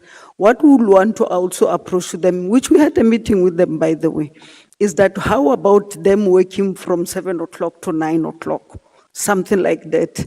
But maybe they will tell you about their condition of work, of service, they want overtime and all those kind of things. But I think if you can just bring us together, we might be able to do that. It's painful to see how the police work and trying to arrest. And like you're saying, Honorable Adam, in the afternoon, the person walks because in court is something else. And as you know, there's this separation of powers that are not within us. But with your help, I think the suggestion by Honorable Letlape is very crucial, and I agree with her, it's very urgent. If that can be convened, it will be able to do that. And in terms of the vetting and the constant integrity testing, I might not want to go into deeper things, but we met, as we do now, with all the sections in SAPS. And this is one of the issues that we raised. I would not want to tell you which way and whatever. And it was confirmed that the officials there were not vetted. And we demanded that something be done. On Thursday in Durban, we are going to meet the TMS, which is the technology section. Because we don't have time, we just said they must just follow us to Durban. Because we want them to explain to us, because in this era and age, the criminals are advanced. You can't use your ears and your eyes only. We need technology to do that. And I think, Honorable Adams, you said something about we asked those questions and we want answers also. So that's what I'm saying. I think we've put our eyes on the ball and we're trying to get answers as you are doing, and then we'll be able to do that. Honorable Colbernat, in terms of the extortions and the level of conviction, I think, as you said, it has long been there, but we're not in the business of maybe trying to blame the past or what. We are saying we're confronting them as we are, and we can safely say we'll be able to get this done. In terms of the resources also, as I said, we'll come with what we would want so that whatever operations we do it in terms of sustainability and making sure that it lasts. I agree with you about the lifestyle audit. We need to do that. In some cases, police officers, you find that at night, a taxi sleep at their house, they're running taxis and all those kind of things. So, but as you know yourself, in order for you to be able to take something to court and have at least a minimum rate of success, you have to have that evidence. Sometimes they don't even write these properties and things under their names, but we'll have a way of trying to understand what is going on. Also in terms of the Intercape and others, we had a meeting with the Minister of Transport, and we had also had a meeting with the MEC for Transport in the Eastern Cape, Honorable it is the MEC in the Eastern Cape of Community Safety. And we're able to talk about some of the things, as the chair said, at least there's a report, quarterly report. It might have been late, but I'm saying, give us a benefit of the doubt. From now onwards, we'll be able to do that. Yes, it's true.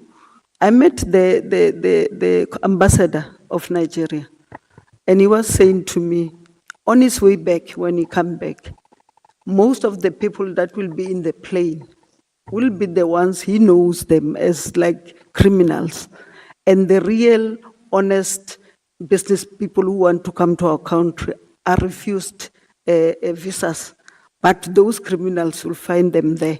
And he said he also went to some police stations and said to the police, this house, they are selling drugs, go in there. And he said the police will go in and come out with nothing but with the pocket a little bit expanded and all those kind of things. So we are alive to those kind of situation. But we don't want to come here and give general things that we hear in the street. We respect you as a committee. As we come in, want to give you something that is very, very solid and want to do. Honorable Ghana, yes, we have the JCPS cluster. Yes, we're also disappointed a little bit in terms of the intelligence, but we are part of the cluster and we try to raise the issue and will not tire to raise the issues until we get it right. And it's true, our crime intelligence is not properly resourced. As we said, we might not want to go into details, but it's one of the places that we want to. Where you have one officer or one detective dealing with 200 or 300 cases, it's just not feasible. So we'll be able to do that. One of the things that we're doing to capacitate the crime intelligence is the intake that we have taken, the 10,000. So if we take the 3,000 and then train them to be able to be detectives is another thing also.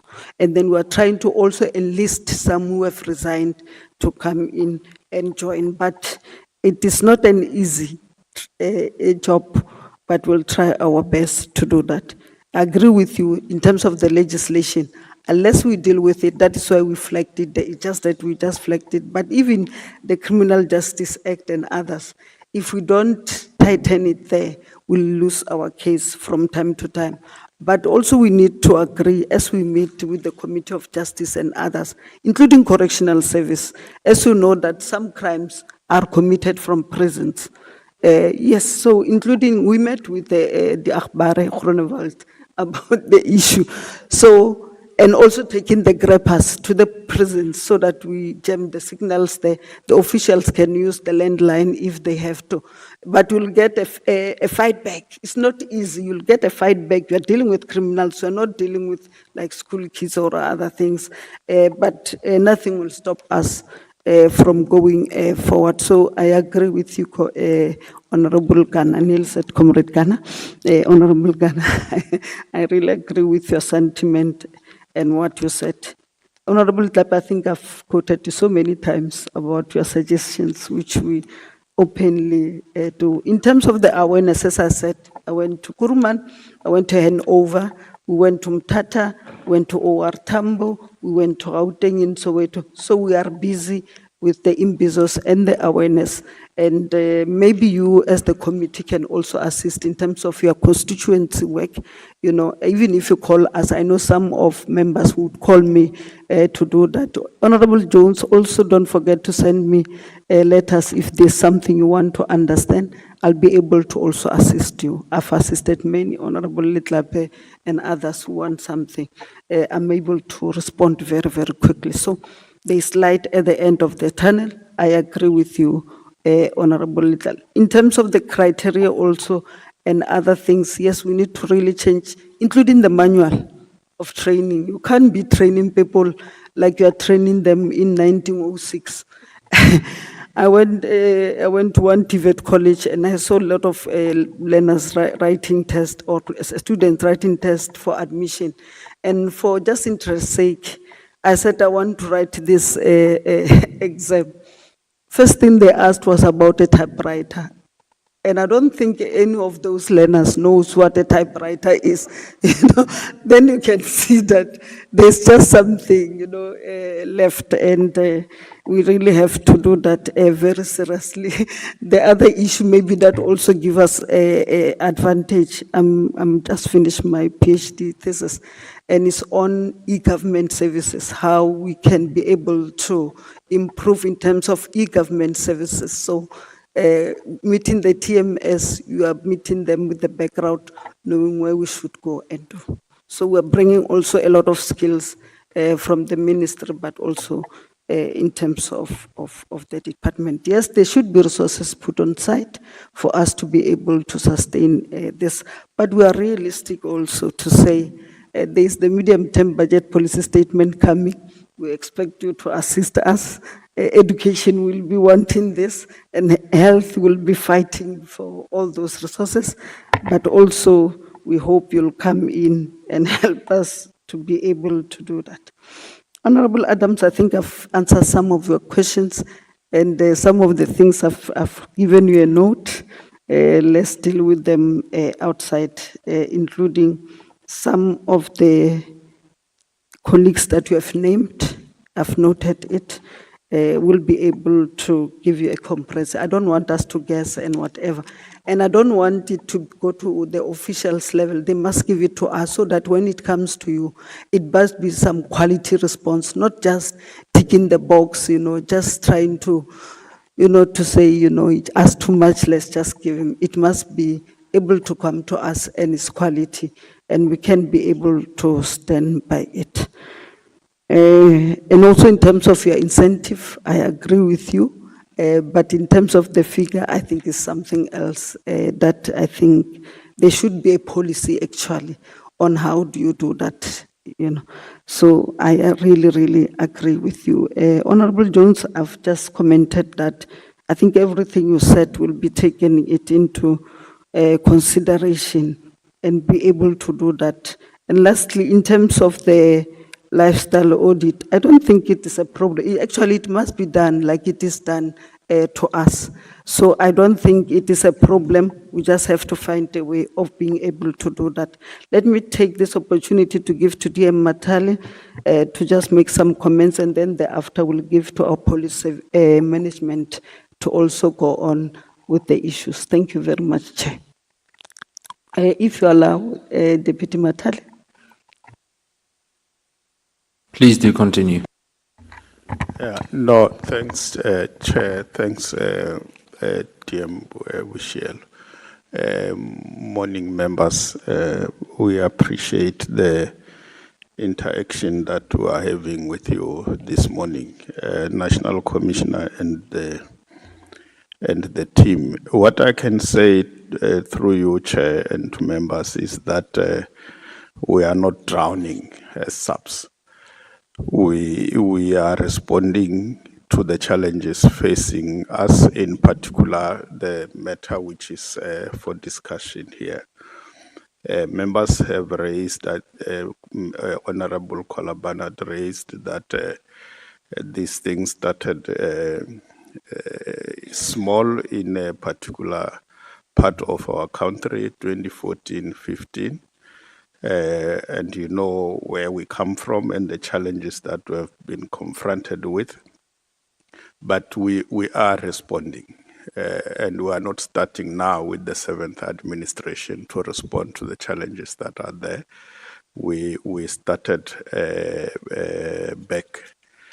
back there where in the previous administration and currently now. There were challenges that were confronted with, and I think Honorable Adams raised a question which is a reflection of some of the challenges that we were confronted with around the story of grabbers. I think those who serve in other committees know what happened around that. Was that approved? Ultimately, yes, it was approved. The matter got regularized. I think there's one member here who served in one of those committees that participated in that process. It was not an easy process, but ultimately we got approval for those grabbers. And the progress that you are seeing, it might not be at the scale that we want to see, but it is because of the role that crime intelligence is playing. Yes, we are not at the level where we want to be, Chairperson, but I'm quite confident with the work that we are doing, what we are putting on the ground. Of course, through your support, will ultimately reach the desired stage. But the successes we are talking about, the arrests, it's as a result of crime intelligence. Yes, there are weaknesses because of historical factors, but we are not folding our arms. We are making corrections. We have appointed a head, which is General Kumalo and the team, and we are continuously working with him and through the National Commissioner to strengthen that section. And I'm quite confident that we will ultimately overcome the challenges that were there. Yes, there is a shortage of police officers because the numbers of men and women we have now, Chair, is less than the numbers of men and women in blue we had 2010, 2012. But we started a program championed by the president, where for the first time in the history of this country, we're able to train 10,000 new police officers, which has never happened before, as part of responding to that shortage that is there. And it will be a continuous process that we'll have to maintain to ensure that we increase the warm bodies. where are we going to get the police that we are deploying to come and deal with what we are dealing with now? We are going to get them from within the numbers that we currently have. We are not going to get other warm bodies from outside what we have.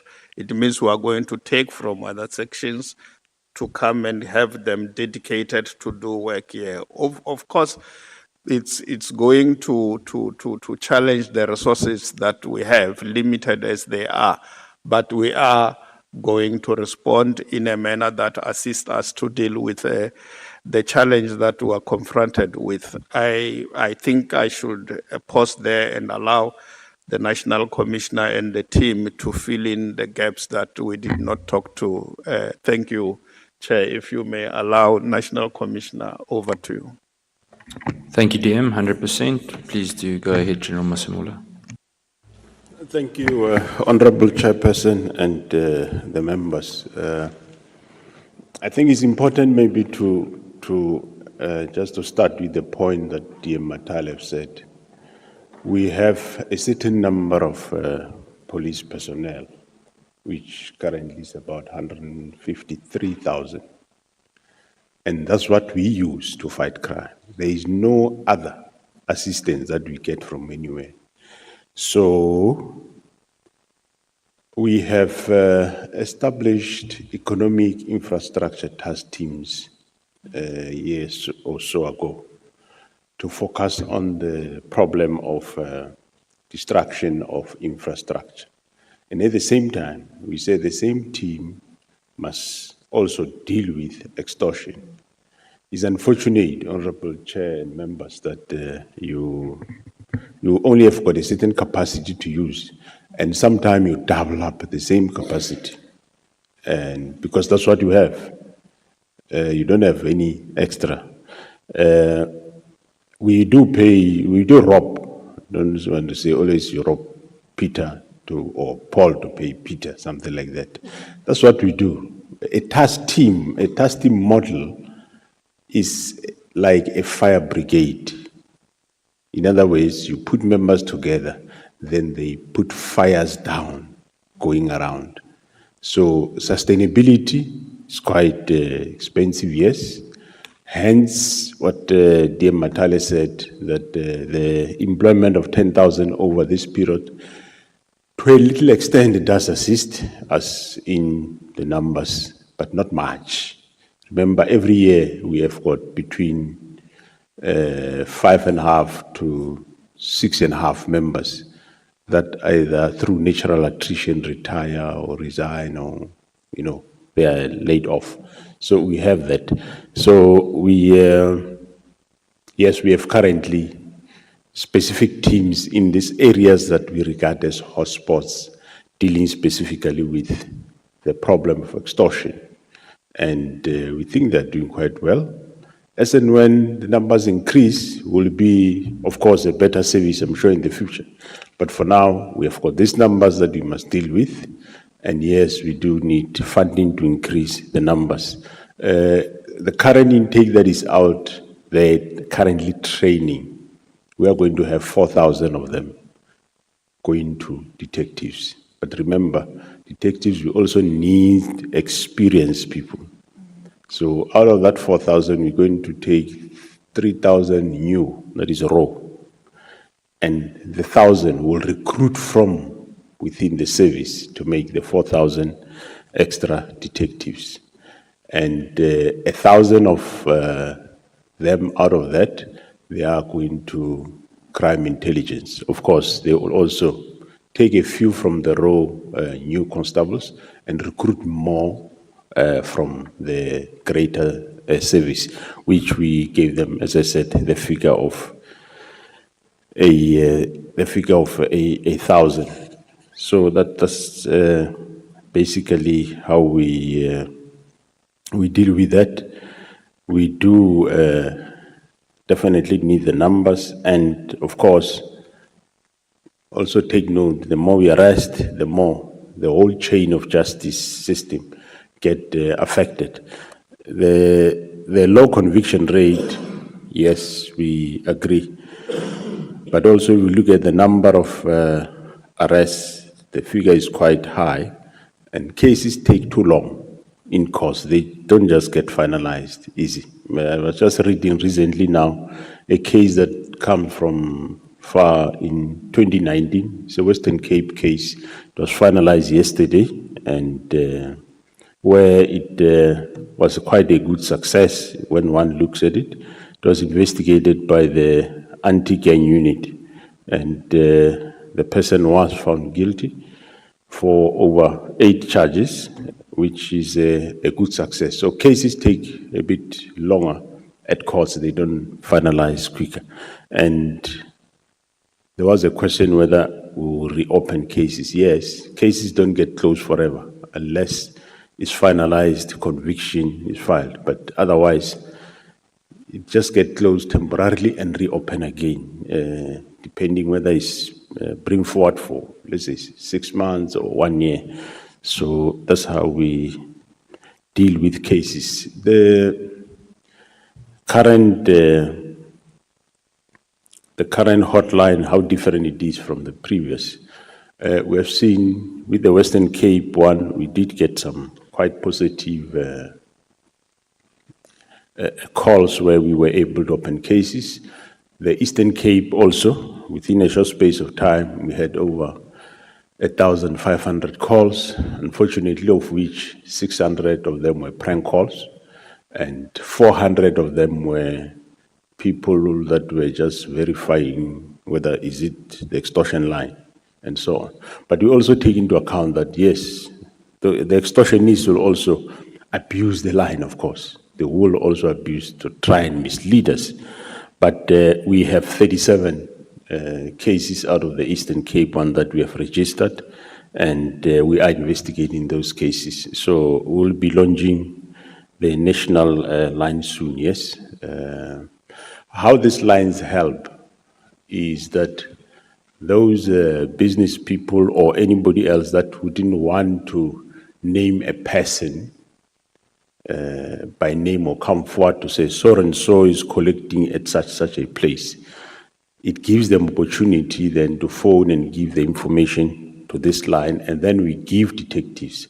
Then detectives can do what they do, you know, their investigation techniques to get the suspect and then bring him or her to book. But in majority of cases, mostly the his. And well, if it goes, in case where there is a case, of course, the NPA play a role in terms of witness protection. They do play a role, but the lines, they give people that opportunity that they can report without being known or being listened to. And it does work quite well, because some of these extortionists are quite brazen. We have seen the one in Eastern Cape that went to police. He was searched a day before by police, and they didn't find anything. Then he was searched the next day and at a roadblock. And on the third day, his house was searched. The unfortunate is when police arrive with a search warrant, they find him already ready to say, "I've been waiting for you." So, of course, the information somewhere it leaked. And they searched, they couldn't find anything except his firearm and the license. And so it looks like that angered him to say he was searched. In 2 days, he was searched more than 3 times. So that probably angered him so much so that he took his lieutenants, 2 of them, all of them armed with pistol, and they went to the NIU base where they confronted a certain member with a specific member to say they want him. But of course the member thought, I mean, in a police premises at a parking lot, you think they want to ask something, and only to see that people are pulling out a gun and guns and shooting at him. But luckily the other members were there to defend him. So that's how brazen they are. but that will not deter us, and the fact that with limited numbers is not going to deter us. We will keep on doing the operations as we do and make sure that we win. Intelligence matter, I think, yes, we all were part of this system. We all live in South Africa. We know what happened some years ago. And we are building the intelligence division quite well. It's coming quite well up. And Honorable Adams, you would, sometime when you have children, and these children, every time you come back from work, you give them sweets, and they take the sweets they eat. One day you say, for you to eat the sweets, you must first wash the dishes, or you must first sweep the broom. It becomes problematic because they used to get the sweets for free. But if they have to start working before they eat the sweets, it's sometimes a problem. So that's the type of problems we are having in that division. But take it from me, make no mistakes. The division is coming well. It's unfortunate the naughty children are the ones that will tell you all sorts of stories. But the matters of the intelligence, we are dealing with them in another committee. Matters you raised have already been dealt with, especially in the last administration. They've been handled with, dealt with, I'm sure. I think that's how far I can take it. But I can guarantee you the intelligence division is being built, it's coming well. The management structure that is there is doing super well. And I heard you say, they say they are saving money and, doing whatever, not doing whatever. There is value for money that I can guarantee you what we are getting now. And we will progress continuously in that fashion.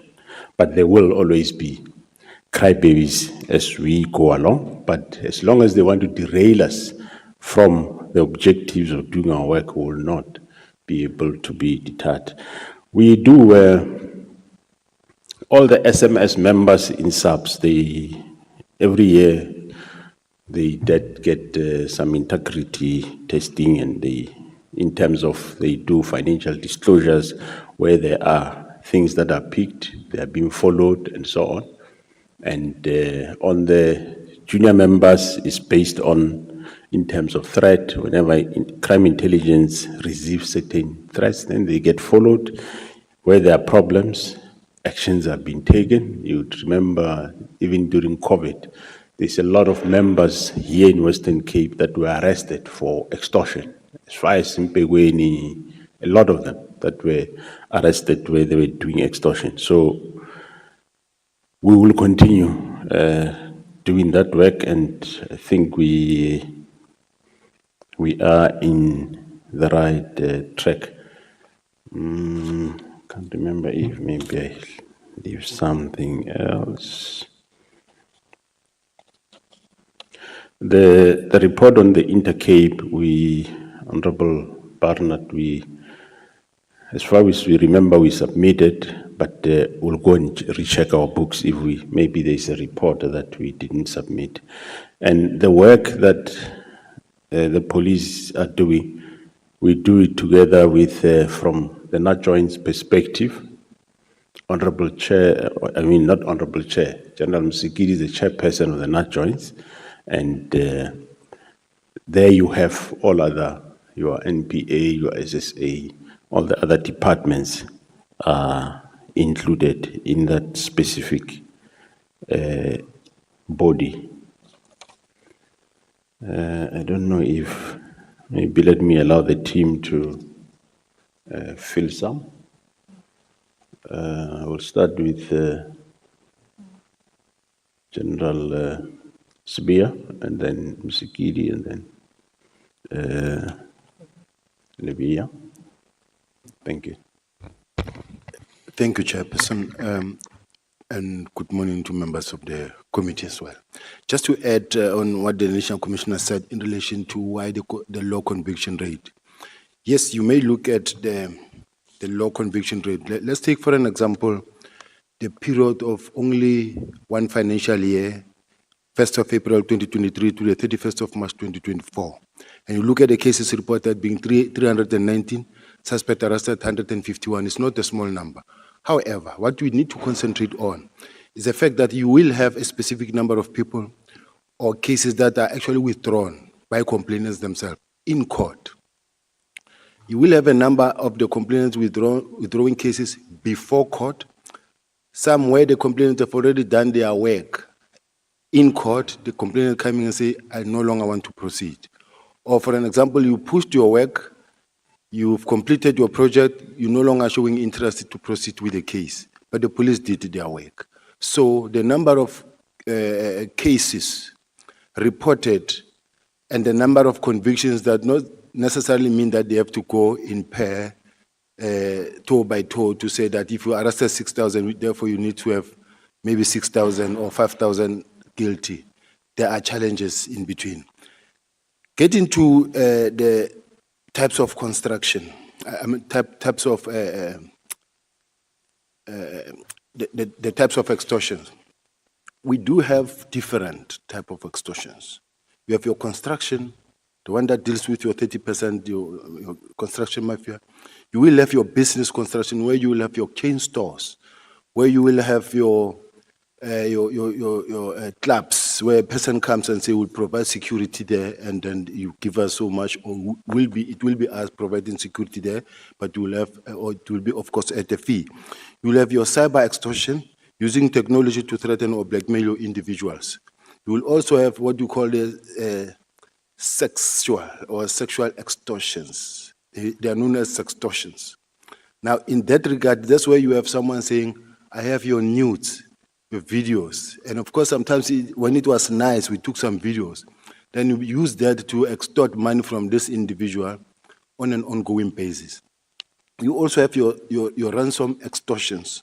And now this type of extortions will involve your malware, where you encrypt a victim's file and you demand payment for a certain amount of money. So there's a whole lot of other extortions that we're dealing with. But specifically now at this point in time, much focus is placed on your construction mafia, your chain stores, where the people are now going to schools, and they like overdoing it. Others are just copycat in everything. They want to bring the extortion element of it. And those are the issues that we are dealing with and grappling with on a day-to-day basis. But what is of importance is the challenge that we have, where witnesses are even fearing for their lives, where they don't want to continue or going ahead to report the cases. Thank you, National Commissioner. Thank you, Honorable Chair. Greetings to you and greetings to the committee, to the ministers and National Commissioner, all protocol observed.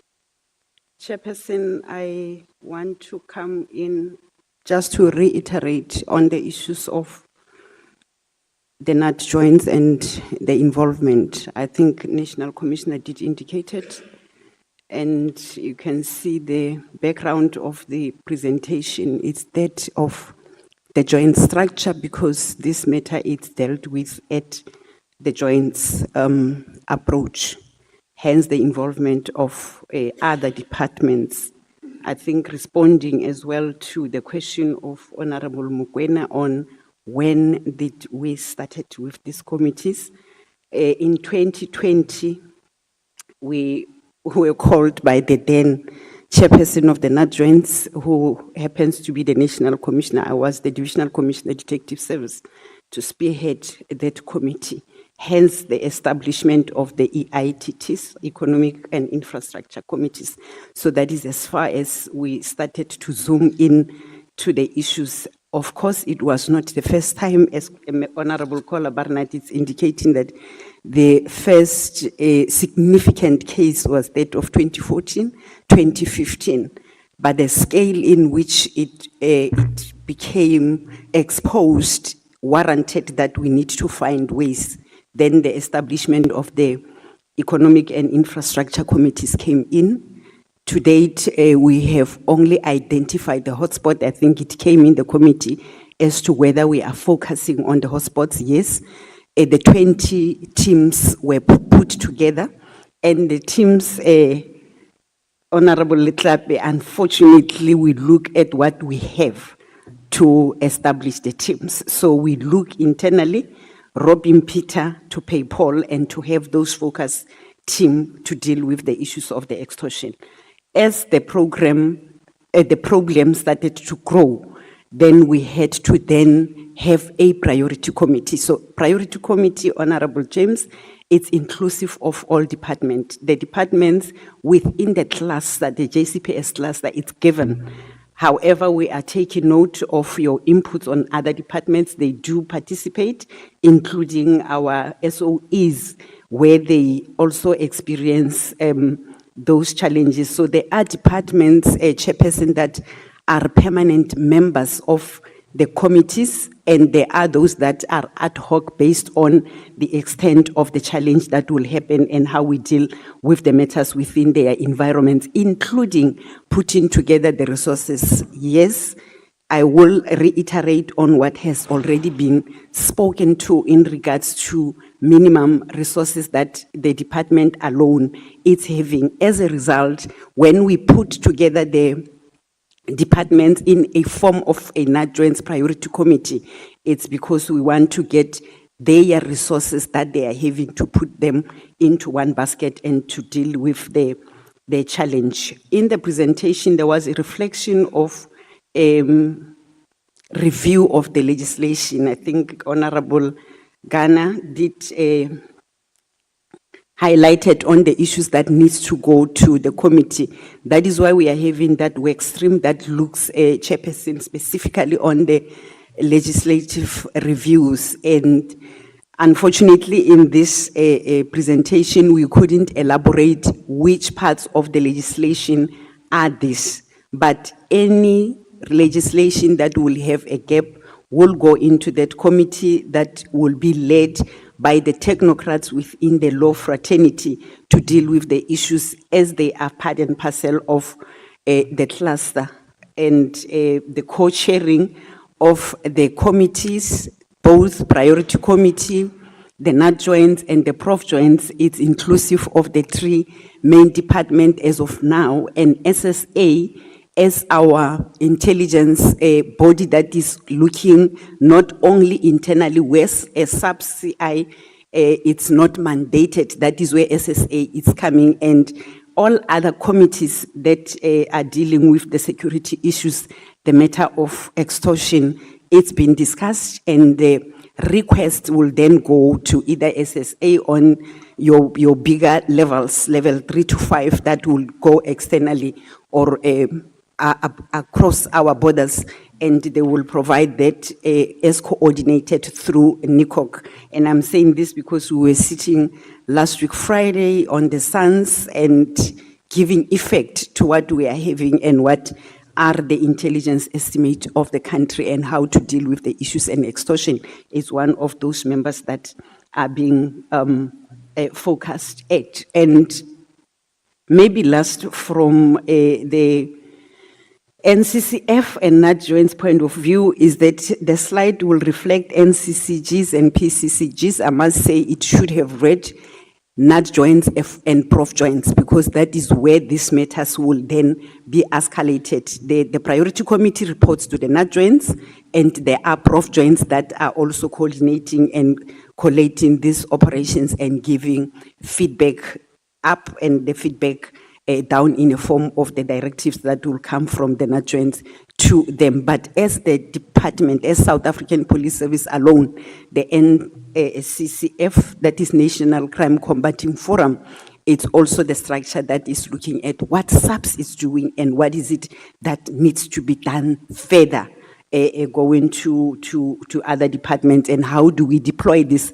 resources collectively as departments, and holding each other accountable on what was supposed to be done and what we are having in place. There was a question, Honorable Letlape, on the education to public on extortion and what will that entail. I think the department has developed flyers through our communication. The head of communication is here, and we published those flyers to try and educate in a form of graphics on those people that will not understand if it is a written, and that they have been sent to GCIS for them to also expand them in all other languages, and we use them every time we have the community engagements and izimbizos to talk about, and as and when any one of us is available at any TV station or a radio station that will invite,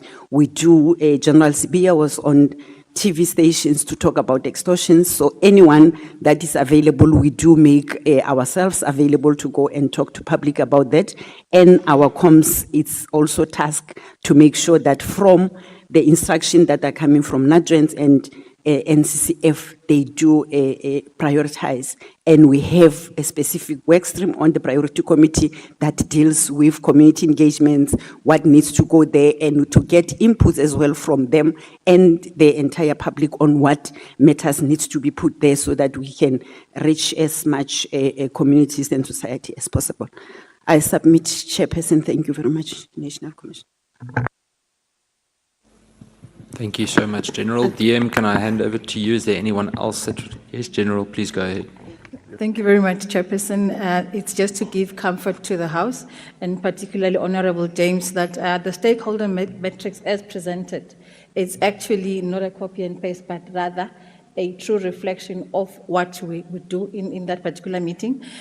These businesses or actually stakeholders participate fully in a meeting that takes place on a monthly basis at VAXA. The last meeting took place on the 11th of September.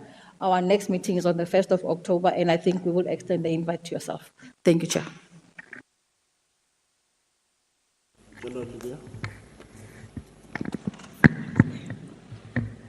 Please come. General, where are you going to answer? Thank you very much. Chairperson, I think we've tried to answer the question. Just to close, to say, one, we've met also with the Department of Social Development in terms of having social workers assisting our police station so that they can be able to assist the victim. And there's a team that have been put in place led by the Net Joint National Commissioner to be able to do that. We've also met with the Department of Correctional Service and others, as I've said.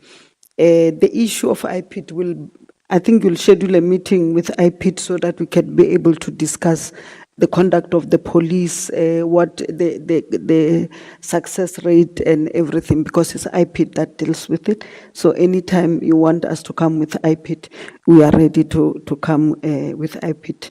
And the last one, I think also, on the other one, the community radio stations, I think we'll use Honorable Letlabe to also educate our people in their own language so that they understand what we mean by extortion and others.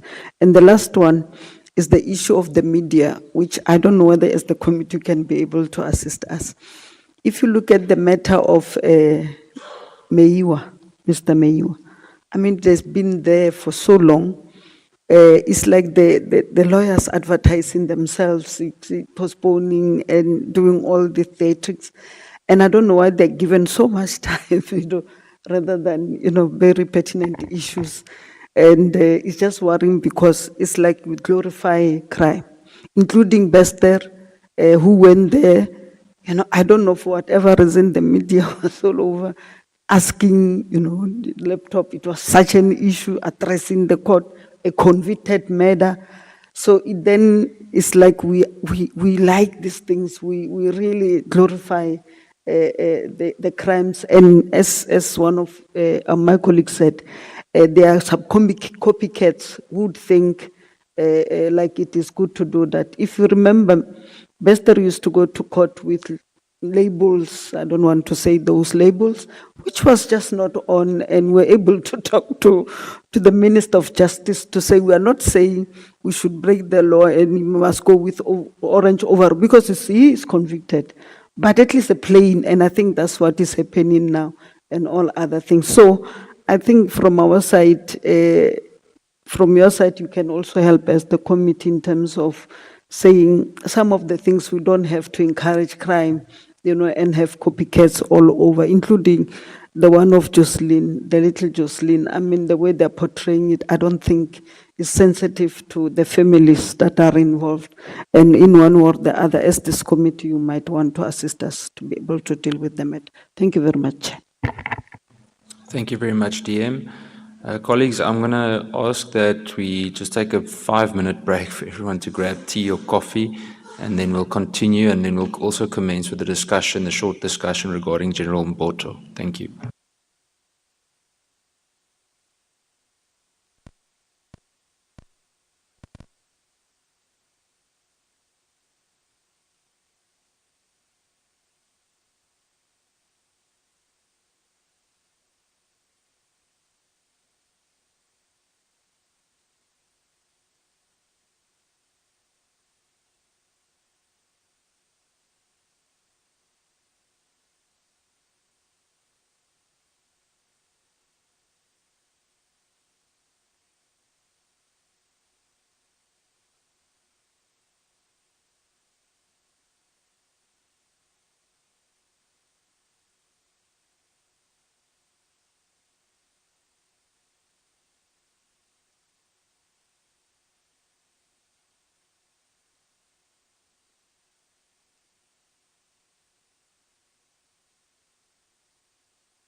Thank you, colleagues.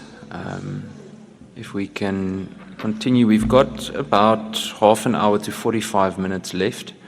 Parliament has indicated that we can use the venue until 1 p.m., but I don't want to set it as a target, Honourable Letlhaphe.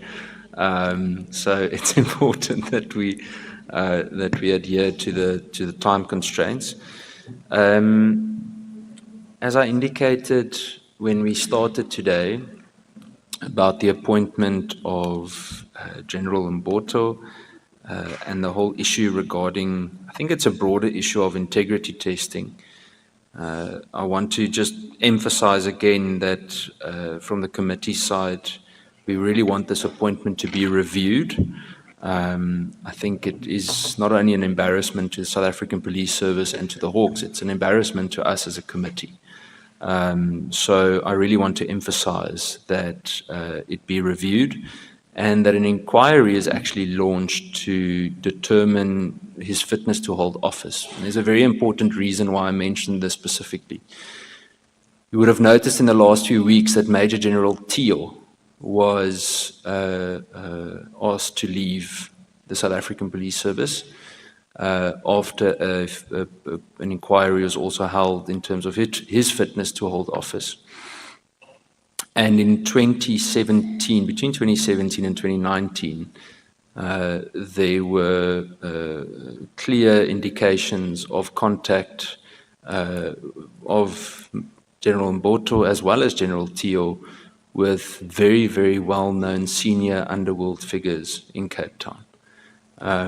And we need to be discussing this very frankly, especially after we've spoken about the whole extortion issue now. We can't expect to change something if nothing changes. I listened to a program yesterday I was sharing with Honourable Ghana earlier. I said to him that the guy's message was so simple, but it makes so much sense. Nothing changes if nothing changes. So if we're not going to start questioning the integrity of those that have to uphold integrity, then we've got a very serious problem. So yes, with that, I'm going to open the floor to the members. I would like to just remind everyone we will be discussing this in detail on Friday. So don't see this as the only opportunity, and if need be, we schedule another session to go through it. And I think there's a lot that we can discuss. I'm aware, and I found a presentation earlier today that was done, I think about 5 or 6 years ago, about integrity testing and integrity within the ranks of the South African Police Service that was presented to this committee in those years. And that is something we can very easily revisit and go through again. And I think it's important that we also scrutinize the actual implementation of it, because it's easy to look at a plan or a proposal, but the actual implementation is sometimes left behind. So yes, I'm going to open the floor. Honourable Schikkerling, you've already indicated. If I can start with you. Thank you. Thank you very much, Chair.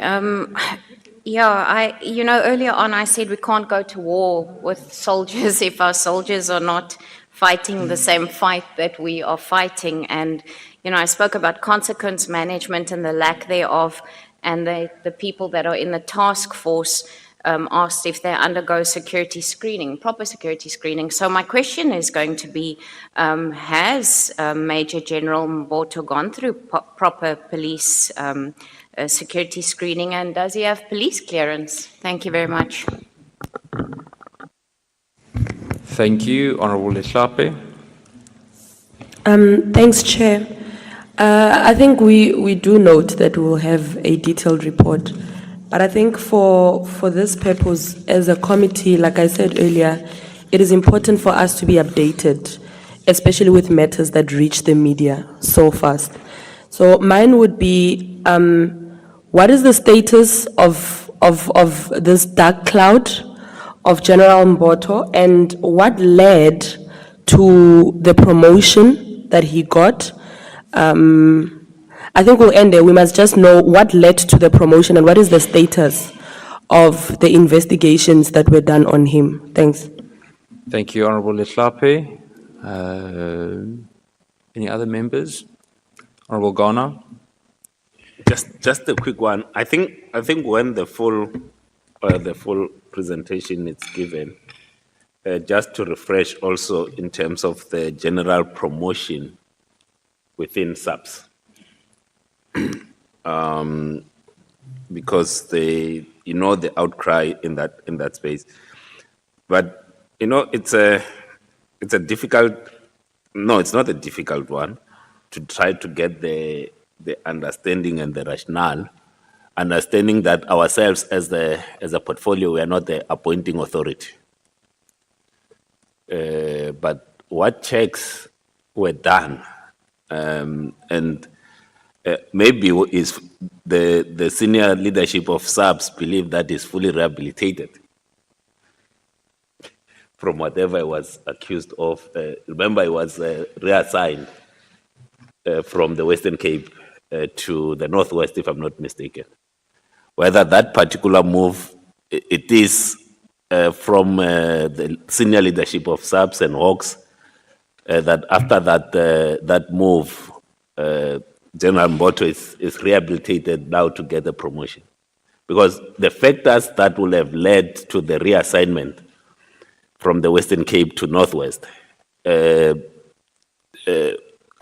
move itself, that it had to be made, means that something was considered at that point. Now with the promotion, what factors were considered to say, no, now you move from the Western Cape to the Northwest, maybe there's something that he did that we don't know, and we can be finished with those information. I won't go further, Chair. Thanks. Thank you, Honorable Ghana. Yes, please go ahead. Thank you, Honorable Chair. It's Honorable Subrathi. Allow me to agree with the Deputy Ministers. And I think what we must be mindful of is that there are public sensitivities surrounding senior appointments like that of General Mboto. And that when we make such appointments, there must be some form of calming. And we also don't want to be a kangaroo court either. We find that there's kangaroo courts coming up everywhere, and we cannot be a kangaroo court. There is a democratic process, and I'm sure if he has been granted that appointment, there must be a rationale and a reasoning behind it. So my sense is, from the department's point of view, what was the thinking behind it? And I think that such an appointment, especially when there is a cloud over someone, their appointment must be preceded by the department making such an appointment, such an announcement, and removing the emotional and removing the what we're finding coming up in this house here. I think that is possibly the weakness that did not happen. So let's give General Mboto an opportunity and the department opportunity that should have preceded his appointment. I don't think that happened in terms of why he has been appointed, etc. So my advice is that we must be mindful of public opinion, because that contributes to the mistrust in our appointments in the policing system. Thank you, Chair. Thank you. Any other members that would like to add anything? DM, I'm going to go to you. I know you've already indicated that you would like to do a proper report in writing, but please go ahead.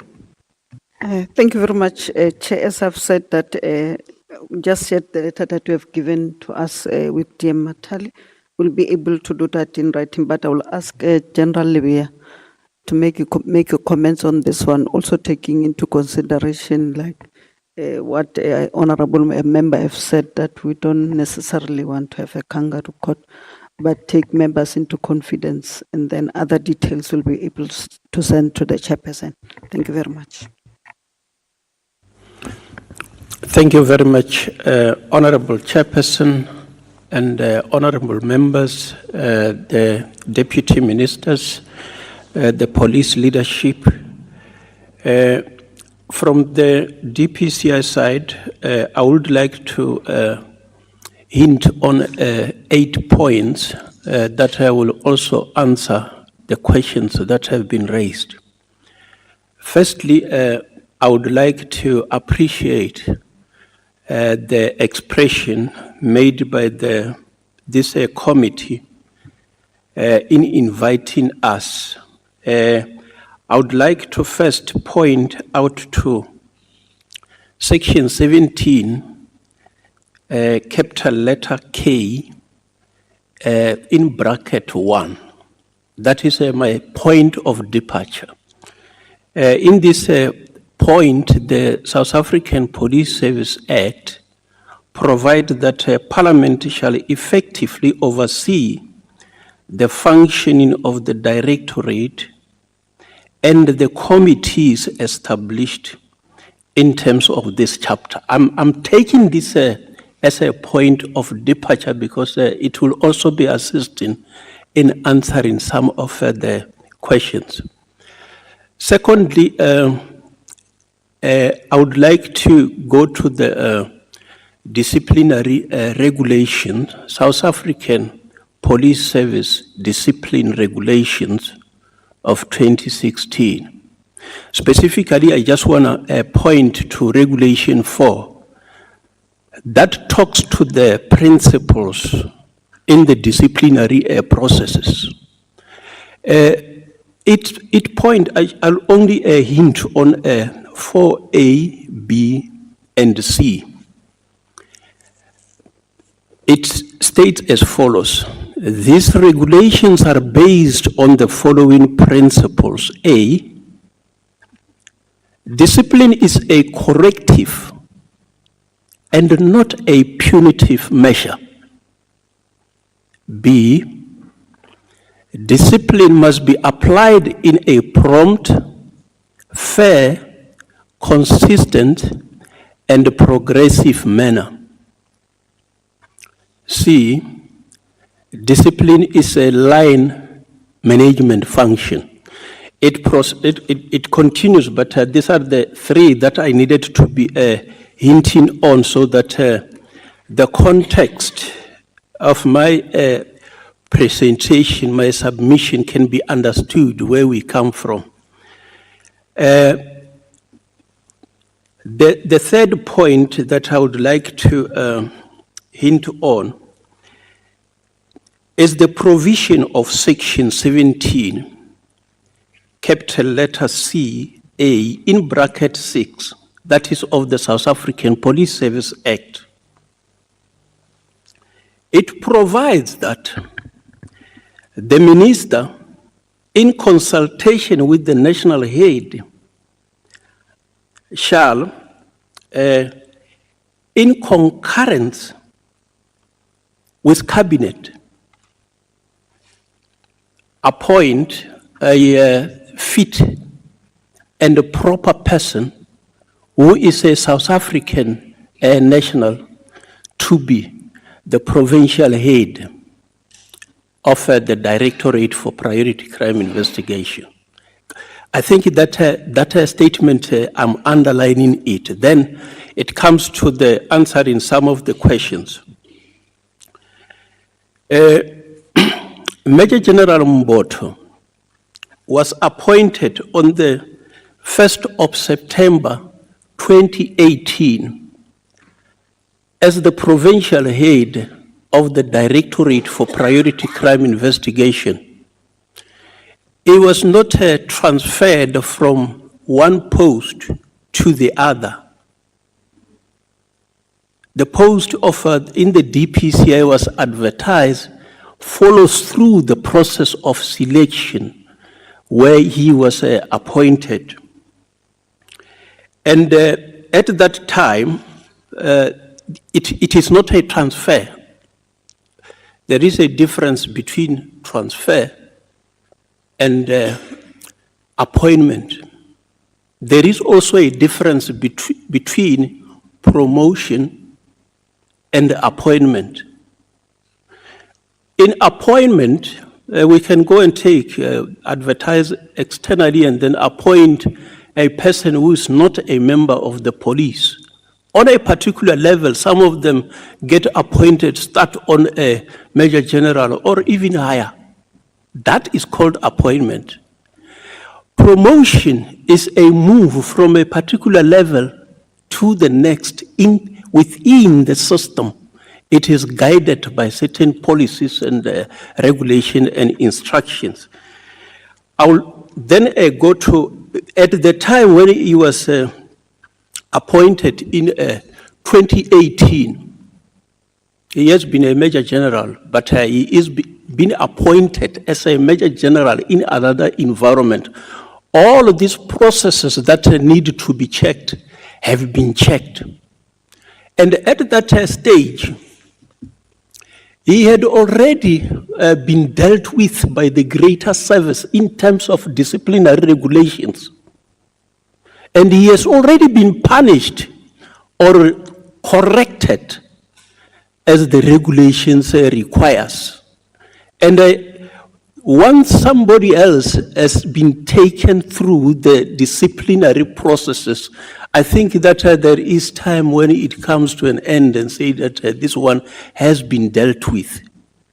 When they make applications, the question is being asked, have you ever been convicted departmentally or criminally? And do you have any pending criminal investigation or departmental investigation pending against you? Those are asked. And even when you come before the panel, those questions are asked to ensure that all of the crosses are ticked, and then we do not leave anything unattended. I would like then to go to the next point. That is the fourth point, the questions regarding security clearances of the officer. Section 17, capital letter E, in bracket 1 of the South African Police Service, which is a provision that has been set in Chapter 6A when this law was amended in 2008, has brought in a specific requirement for everyone who's appointed in the DPCI to have security clearance. So everyone, any person who is considered for appointment in the DPCI must have a security clearance. The levels differ. We have, through cabinet, been directed that when appointments are done on senior management structure, SMS, that is from brigadier upwards, there must be top secret security clearance certificate. The rest, it can be any level. Below that, it can be any level. We have been going through that process.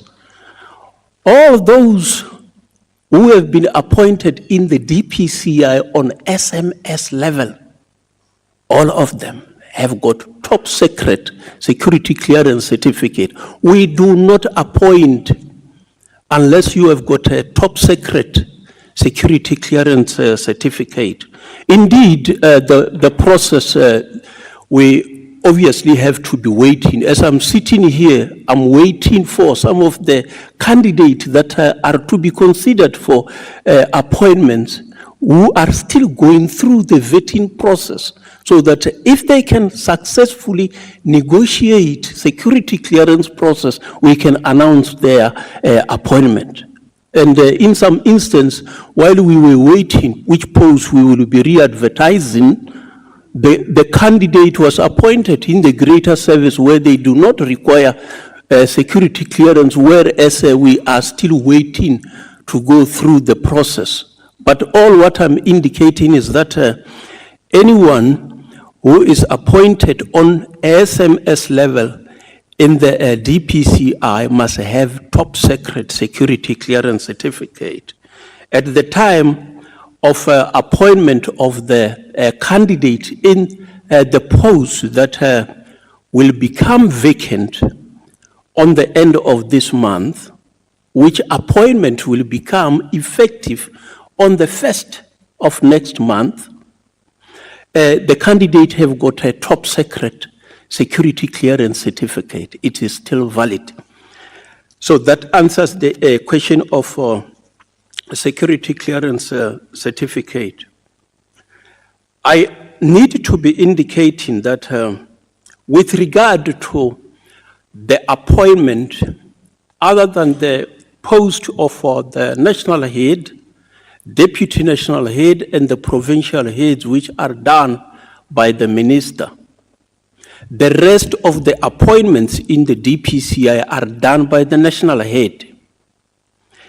That is provided for in terms of section 17, capital letter D, capital letter B, in bracket B. The national head shall appoint the staff of the DPCI, provided that if the national head want to appoint somebody else who's already serving in the greater SAPS, shall do so in consultation with the national commissioner. So that is a part of the responsibility that is given to the national head. I now need to go to the fifth point, the process that has been followed.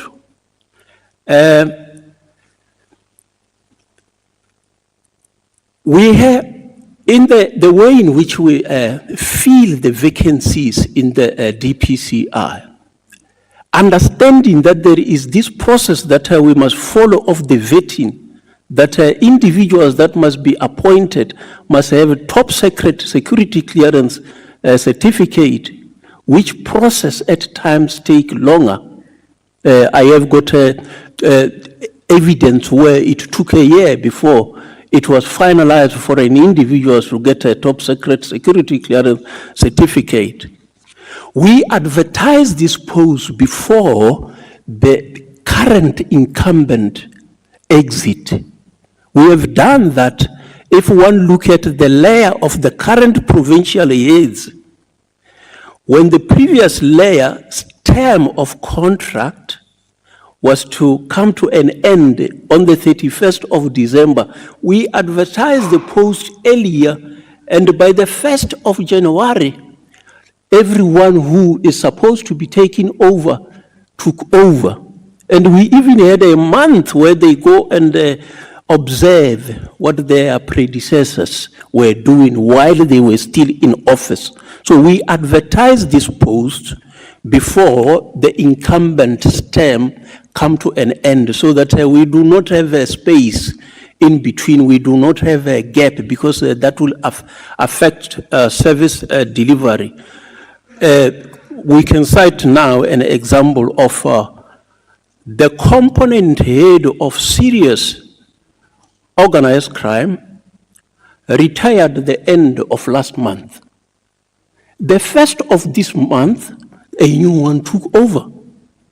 So that is how we do that. We know who is retiring when, or if it is in terms of a contract, when does the contract come to an end, so that we can advertise either 6 months before, so that all of these processes can be done, and by the time the contract come to an end, or the incumbent retires, we have done proper selection. And this is how we do it. The same apply with this current one of the Divisional Commissioner, National Priority Crime Operations. The current incumbent is retiring the end of this month, is still sitting in the office. So we have known that this can't be renewed, and then we advertise this post so that by the time the incumbent exits, the successor is already appointed. We did the first advert, we attracted several applications, and when we looked at the applications, only 2 men remained on the list. The rest could not, were not to be really considered, because some of them come from school and the like, from matric, some of them are constables, people apply. And then we only 2 individuals could be considered. Then we said that how do we then deal with this one? Are we going to proceed with only 2? Then we said that can we expand the pool? Because one of the challenges was that we advertise it only internally. We did not advertise it externally, which means that it restricted some of the people who might be outside the SAPS but who are interested in applying. So we re-advertised externally. So in that re-advertisement, we considered all the applications that have been put forward. And normally in terms of the processes, you can shortlist up to 8 candidates. In selecting those that need to be shortlisted, we have even gone to the extent of shortlisting a brigadier. So we did not exclude any of the major generals that shall have applied. We considered every application that was tabled. We also considered all those who were outside. So the fact that we were to go to the extent of shortlisting a brigadier, that is how serious we were to seek to allow every potential candidate to be given an opportunity. So that is how we ended up shortlisting. And among the shortlisted candidate included this individual. And then the administration processes took place. We have considered the things that I said we do. And then in terms of the panels that we have put together, it is also guided in terms of the regulations. There are officials at a particular level.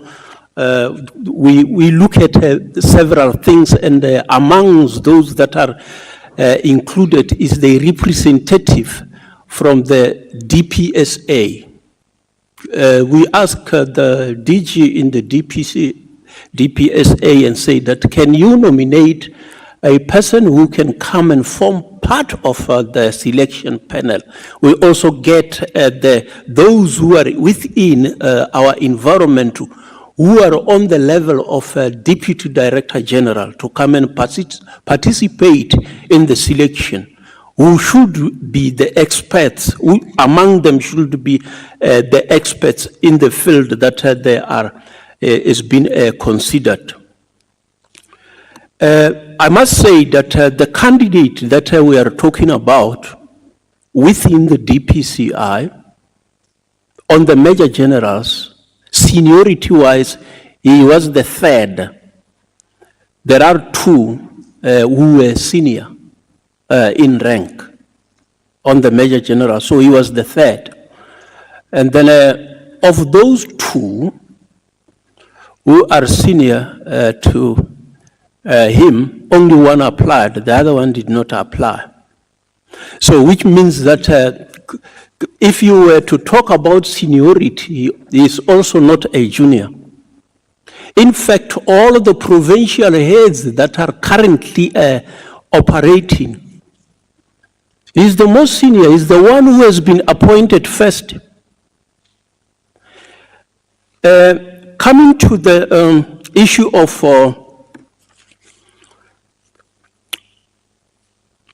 disciplinary processes and the questions that are being asked, we ask these questions on firstly, the form that you complete when you apply for the post will ask this question: is there any pending criminal investigation or departmental investigation or previous conviction, departmental or criminal? So you have to answer that, because any answer to that, because this application is made under oath, if it come out to be a lie, it means that perjury is also being committed. So he have honestly answered in that question, indicating that he has previous departmental conviction, which was done before he comes into the DPCI. So you get corrected, and then they deal with you, and then you proceed. So those who are sanctioning you, if it is so severe that you are unsuitable to remain in the police, part of the sanction is dismissal. And that is the jurisdiction of the supervisor line function, which aspect was not resulting under the DPCI at that. We do not have jurisdiction to discipline personnel for conduct that they have done in the greater SAPS. We deal with conduct that the members have done within the DPCI, and those disciplinary processes that are started within and concluded within the DPCI for the members in the DPCI. So that question was answered. Even others have also answered, because this question is not restricted to one person. The issue of criminal conduct, among the things that we do during the assessment is the report on criminal conduct. So we got a report from the Criminal Record Center indicating that there is nothing. There is no pending criminal investigation. There is no previous conviction. So we have got that. We get that report, because this is part of the screening process that we do at that moment. So we have got that. Any other one who knows about the criminal investigation, maybe what they shall have failed to do is to bring to the attention of the DPCI, if there is any. I'm not aware of such investigation. And normally the supervisor of personnel is supposed to be informed when the time arises that there is an investigation against your member, so that we can take departmental steps. So I'm not aware of any criminal investigation that is being conducted or has been reported. I now need to go to the 7th point, dealing with the issue of review. I have taken note after receiving the request from this honorable committee to look at the various activities, including review. We will be attending to that. Probably we shall also be asking to be guided the specific law that we need to be considering in this one, because there might be several aspects, whether it's a review in terms of the specific legal term of review and decisions that have been taken at this level, which body now is to review those decisions, because then it triggers the legal issues that the review process, where does it go to, and then who initiate this process? Does the incumbent who have done an administrative act review his or her actions? So that we will be interrogating that one, so that when we come to respond, we also understand the clearer position, so that we don't self-litigate, because it is possible that that review might also be saying that the panel conduct must be reviewed. And then it is an area that we shall be interrogating to have clarity on that.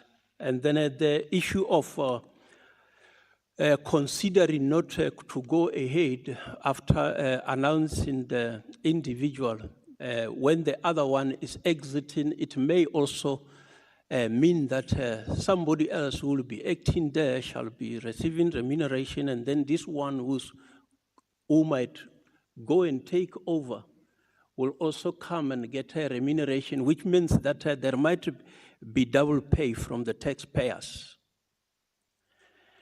Coming to the sixth point, some of the questions are in the letter which have not been raised, which I thought that we might also be tackling on them. The question of performance of this individual, how has he been performing? I'll just shortly indicate the following. When we were releasing the quarterly reports on the performance of the DPCI, on the 25th of August 2024, we have indicated that when it comes to arrests, Gauteng was first, KZN came second, and the Northwest came third. The Northwest is the province where he's managing. It is considered to be one of the small provinces. But when it comes to performance here, we say that it came third.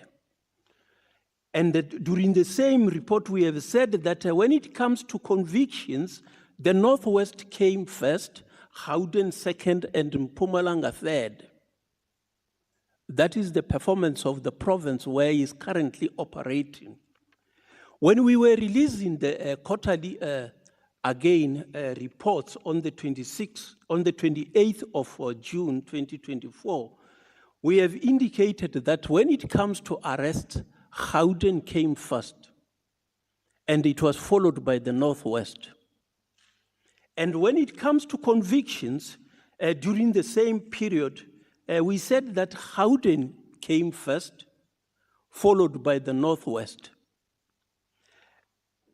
Some of the performance coming from that province, we should be remembering that when he came into that province, it was still under Section 100 administration, which meant that things were not right there. Policing was not excluded in that Section 100 administration of that province. The post was filled because the incumbent who was in that position resigned, which incumbent was appointed during the era of the previous national head, which national head the court reversed the appointment. So it was done during that era. So when he came in, the performance of that province was low. And then we will recall that when we were also making some report on the 10th of October 2022, when we were reporting that 21 illegal immigrants were arrested with 21 rifles. Amongst them, there were AK-47, R5s, and the pump guns and the pistol. It is during his era in that province. And we also have indicated when we were reporting on the 18th of August 2023 in the media report that 30 illegal miners were arrested in that province. And that is the incumbent who was in charge, responsible for those activities. We shall recall on the 30th of March 2023, when we have indicated that 87 illegal miners have been convicted and sentenced to share 696 years imprisonment. It is in that province where he is leading the DPCI. Among the gadgets that were confiscated from these illegal miners were 11 guns, inclusive of those rifles. I need to be also indicating that when we were talking about state capture investigation, part of the SA Express, that SA Express project is handled in that province. It is that particular official that is overseen that investigation, and that is part of what we are indicating that we have effected arrest on. And there are also assets that have been attached. There are several arrests that have happened in that province, inclusive of the former head of the department. We talk about the likes of Dr. Legalagala and others that have been arrested. There is a very good working relationship between that head and the DPP in that province. We use that as an example that can the other provinces also work in the same fashion that is working with the DPP. Those who are observing the media statements that are being released from that province, you will always see that it's a combined media statement between the Hawks and the NPA. That is how good the working relationship is.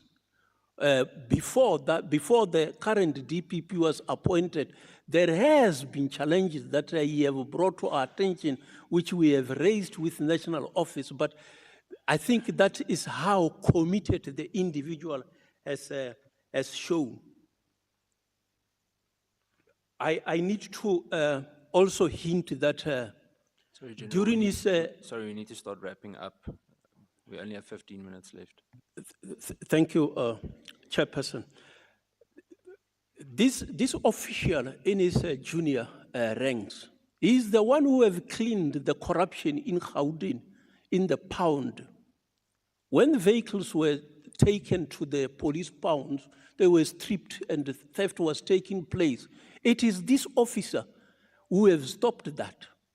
And among those crooks that he have arrested, police official, a warrant officer, Sebigiri. And we also had to be asking head office to intervene when some of the senior officers were trying to interfere with him dealing with those who were committing those offenses. I would have loved to, Chairperson, read his CV so that we can see what type of candidate we are dealing with. We are dealing with an officer who have got more than 38 years in the service. And he has been providing service in the different provinces. He has worked in KwaZulu-Natal, which is the province where he was born. He has worked in Gauteng, he has worked in the Western Cape, he has worked in the Northwest, he has worked at head office. That is the caliber of the candidate. He have got the courses that are needed, internal courses, the fraud courses, the organized crime courses.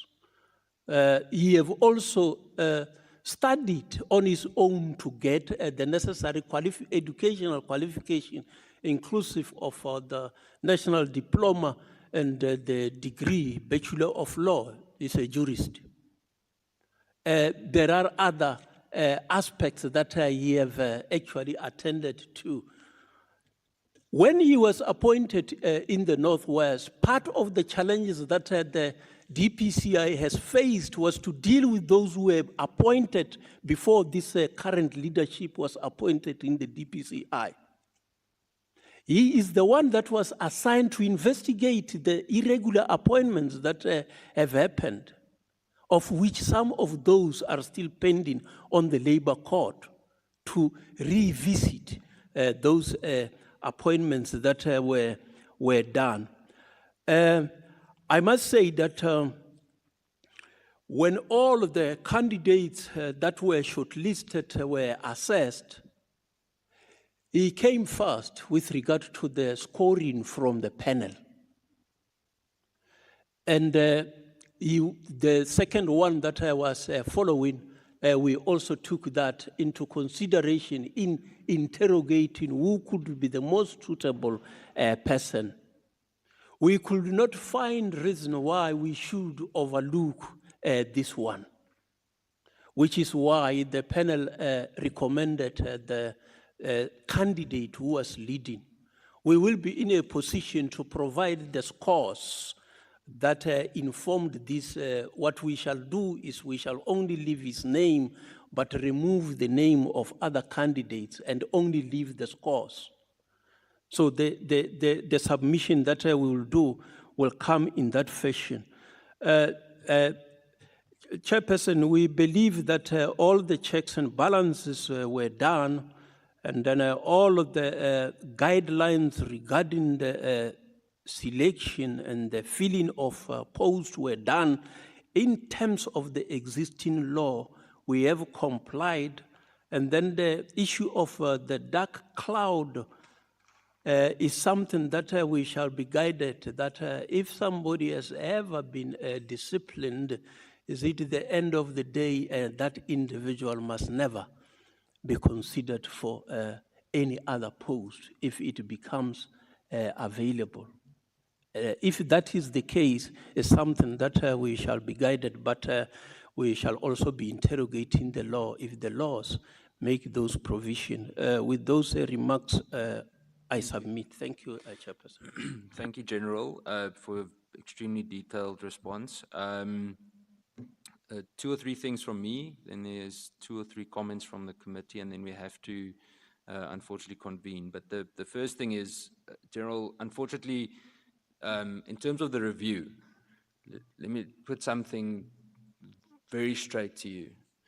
Someone that sends pornography on a group in the South African Police Service as the commander of the FCS unit, and within a year after that is promoted to a Major General in the Hawks, has doubtful integrity. And whether it's a promotion, you can play with the words as much as you like. It can be a promotion, it can be a parallel, a transfer to a different department, a different office. I question the integrity of that individual. Furthermore, that specific individual, and these are the questions we've asked, has been repeatedly mentioned in a current extortion mafia case in court in the city of Cape Town since 2018, having been repeatedly seen with known underworld figures. We all know this, it's public knowledge, and that is the reason why we ask whether his reputation is beyond reproach. In general, when I look at you, I personally see someone that is beyond reproach. When we asked what kind of integrity a Lieutenant General in the South African Police Service has, it must be unequivocally said that it is beyond reproach. It is someone that is an ambassador for justice and criminal justice in this country and needs to be handled as such. This raises serious questions, and if you say that the review, we need to be guided by legislation, I'm questioning the people on that very panel, because I want to know what were the repercussions for the previous transgressions. And it's not saying that it must be punitive, it must be corrective, absolutely. And we'll discuss that on Friday. Completely agree with you. It shouldn't be held against someone forever. But certainly, for a key position like this in the Hawks, we must set the bar a little bit higher. Someone of that rank sets a particular standard for law enforcement and policing in South Africa. And I'm afraid, with everything that has been said and that it has been reported on, that standard doesn't seem to be high enough. And we can talk about qualifications and years of service. Just recently in the South African Police Service in Paarl, in the Western Cape, a brigadier of 38 years service, remarkable track record, was asked to leave because of transgression. So a year's service only counts up to a certain point. Colleagues, I'm going to hand over to Honourable James, Honourable Skosana, and then Honourable Kola Barnard, from where we will convene just for today. We are going to continue this discussion on Friday, but Honourable James, please go ahead, and then I'll go to Honourable Skosana. Chair, thank you so much. You've actually covered me. I'm actually sitting and I'm thinking what takes precedence: governance and the technical approach, or conduct and ethics. This very department discriminates against thousands of youth with tattoos, just with tattoos, and they don't allow them into the system. And here we promote a member of this caliber with this record. I also want to ask, was there an investigation launched or opened with the talks of this member having links with the underworld? That is the one thing I want to ask. Secondly, I also want to say that when we make such decisions, we have to take into account the response of the public. We cannot ignore that. We sitting on this side, we represent the voter. In an environment where there's already no trust when it comes to SAPS and communities, we are working very hard to bridge that gap. And when such appointments hits the news, Chairperson, it makes life so much harder for us. So I want us to consider that as well when we make these appointments and promotions.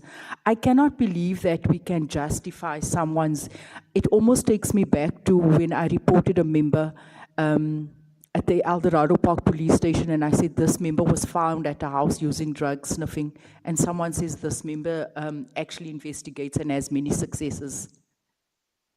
Which takes priority? Conduct and behavior needs to be in alignment with qualifications. One cannot precede the one cannot precede the other. Thank you. Thank you, Honourable James. Honourable Skusana. Thank you, Honourable Chair, and to the National Commissioner and the deputies and members of the Police Service. Honourable Chair, in my view, I think, with all the facts, which when we read what we read about the Major General and what I've heard from General Doctor, who was giving us the presentation, though I came a little bit late. But I guess in all the appointments, there's issues, and I must say that we had an issue. People raise issues about our chair, past, our Honourable Chair sitting here, and indeed, always when there's an appointment, I think General Sbia knows very, very well, when there's paging, there'll be paging. But indeed, everyone has to be given an opportunity. In my view, where I'm sitting, if we have to say, we have to vet and look at the past of each and every member sitting here. And painful as it is, I think we have to respect that the gentlemen who were doing the interview, I heard about the seniority in terms of there were 3 gentlemen who were major generals, but some are more experienced. I'm not sure about that, because for me, sometimes it's experience, sometimes it's service, which are 2 different things in my view. But from where I'm sitting, I'm saying with this commendable record of the gentleman, I guess that we have to give him a benefit of a doubt, as there's no perfection in everyone here, as I already alluded about our own chair, that there were questions, about his past. And indeed, for me, from where I'm sitting, I guess, Chair, we need to perhaps, go deeper if need be, but I don't think it's necessary because it will be a waste of time. Let's give a gentleman another chance. Thank you. Thank you, Honourable Susana. Honourable Barnard. Yeah, I've got a different opinion. I'd like to know if a couple of issues were resolved to your satisfaction or have been adequately investigated. He was present at 2 meetings in a Cape Town hotel with Nafiz Modak. Now that, to me, puts up red flags immediately. It was with another SAPS officer. This is a person who faces endless criminal charges. You know what they all are. What on earth was he doing there? Now, if you can assure me it was part of some investigation, tell us, because that's one of the big headlines.